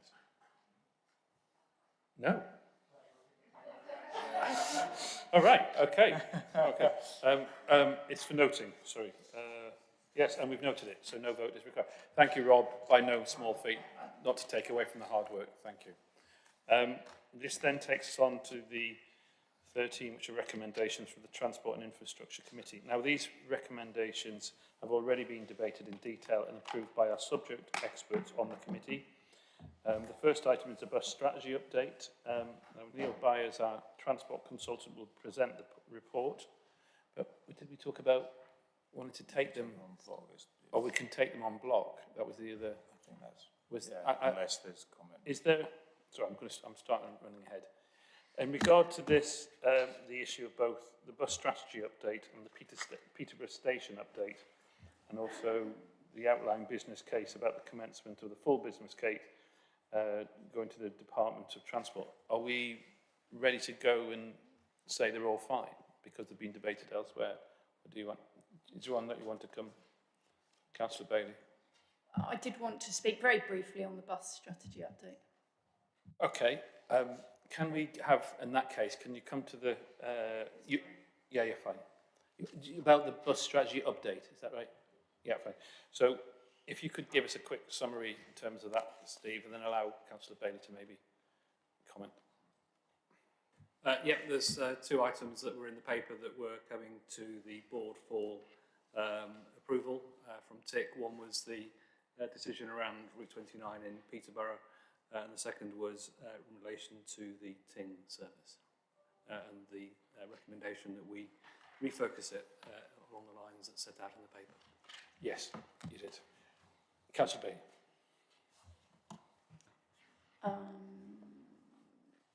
Yeah, sorry, were we not also voting on the 19 reviewed services from TIC?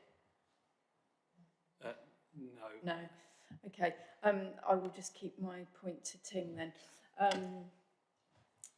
I was really, so I haven't managed to read the Ting report in huge detail because there were a lot of papers to read, so I will read it at some point with interest. But I did just ask officers whether it was possible to get information. I think it was about 7,000 passenger journeys from 7,057 or something, passenger journeys that Ting had made. What I was interested in was how many unique passengers, how many people actually used Ting, and was it, you know, lots and lots of people using it once, or was it small numbers of people using it many, many times, like every day of the week or whatever? And I do think that's a really material piece of information. And was rather surprised that the app apparently, or the data isn't capable of providing that information, which seems rather shocking given that the whole thing is booked through either an app or through the call centre. You would have thought that that would be picking up unique people. So if I do think if we're looking for changes, that would be an important piece of information to have, because, you know, if it's only 20 people using it, an awful lot, I go to an extreme, I know, but you know, that is material, isn't it, in the consideration about spending £420,000 on a service. Really material. So I think that really matters, and I would like to get more information on that, particularly if we are going to launch these other DRT trials and stuff. I think we need to be clear about what we're measuring, because I don't think we've measured as much as we could have measured on Ting from the start. Steve? Yes, that's, thank you, Councillor Bailey. That the information wasn't available to the consultants who did the work from Vectari, so I understand. I still think the recommendations that we've come to are still solid recommendations in terms of how we redesign the service. But importantly, we need to make sure in contracts going forward for DRT that we get the data that we need. You're right, it's that sort of information is important to know how many unique passengers there are. So we'll certainly take that as a lesson into the new DRT contracts that we.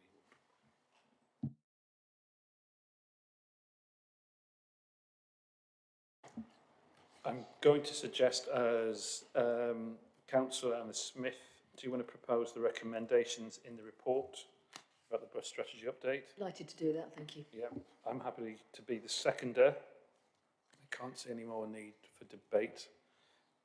So are we happy to go to a vote? Those in favour? Those against? I see unanimous. Okay. And okay, that's both. And that's both the. We're taking it on block, so that also, I should say, also covers the debate around the Peterborough station update as well. Okay, fine. Right. I'm sure you're very happy about it. Yeah. Okay. Okay, and then that allows us to go to recommendations from the Skills Employment Committee. These were recommendations, again, which have been debated in detail and approved by our subject experts on the committee. This covers simply an issue about skills boot camps. Are we happy to just go straight to the vote on this, or do you want to speak to it at all, Lucy? Okay. So I will take, would you be happy to propose the recommendations in the report? Have a seconder, please. I'll take that as Councillor Smith there, Bridget Smith. Those in favour? Those against? Yeah, okay. And then, so just to remind everybody, we have an exempt item at the end of this. I did mention it at the end. I said it at the start of the meeting. So just a closing reminder to everyone that the board will next meet on the 28th of February at Huntingdonshire District Council. Thank you for those. I know that was a reserve date, but it's very, very important in terms of what we will be discussing there. And as mentioned at the start of the meeting, we have one further item of business to discuss. I move that we resolve that the press and public be excluded from the meeting on the grounds that the next report contains exempt information under Part 1 of Schedule 12A, the Local Government Act 72 as amended, and that it would not be in the public interest for this information to be disclosed. The public interest in maintaining the exemption must be deemed to outweigh the public interest in its publication. Do I have a, I'm sorry, I'm proposing it. Do I have a seconder? I'll take Councillor Bailey. Okay. So we'll move to the vote. Okay, unanimous. Yeah, okay. So at this point in the meeting, we will adjourn and the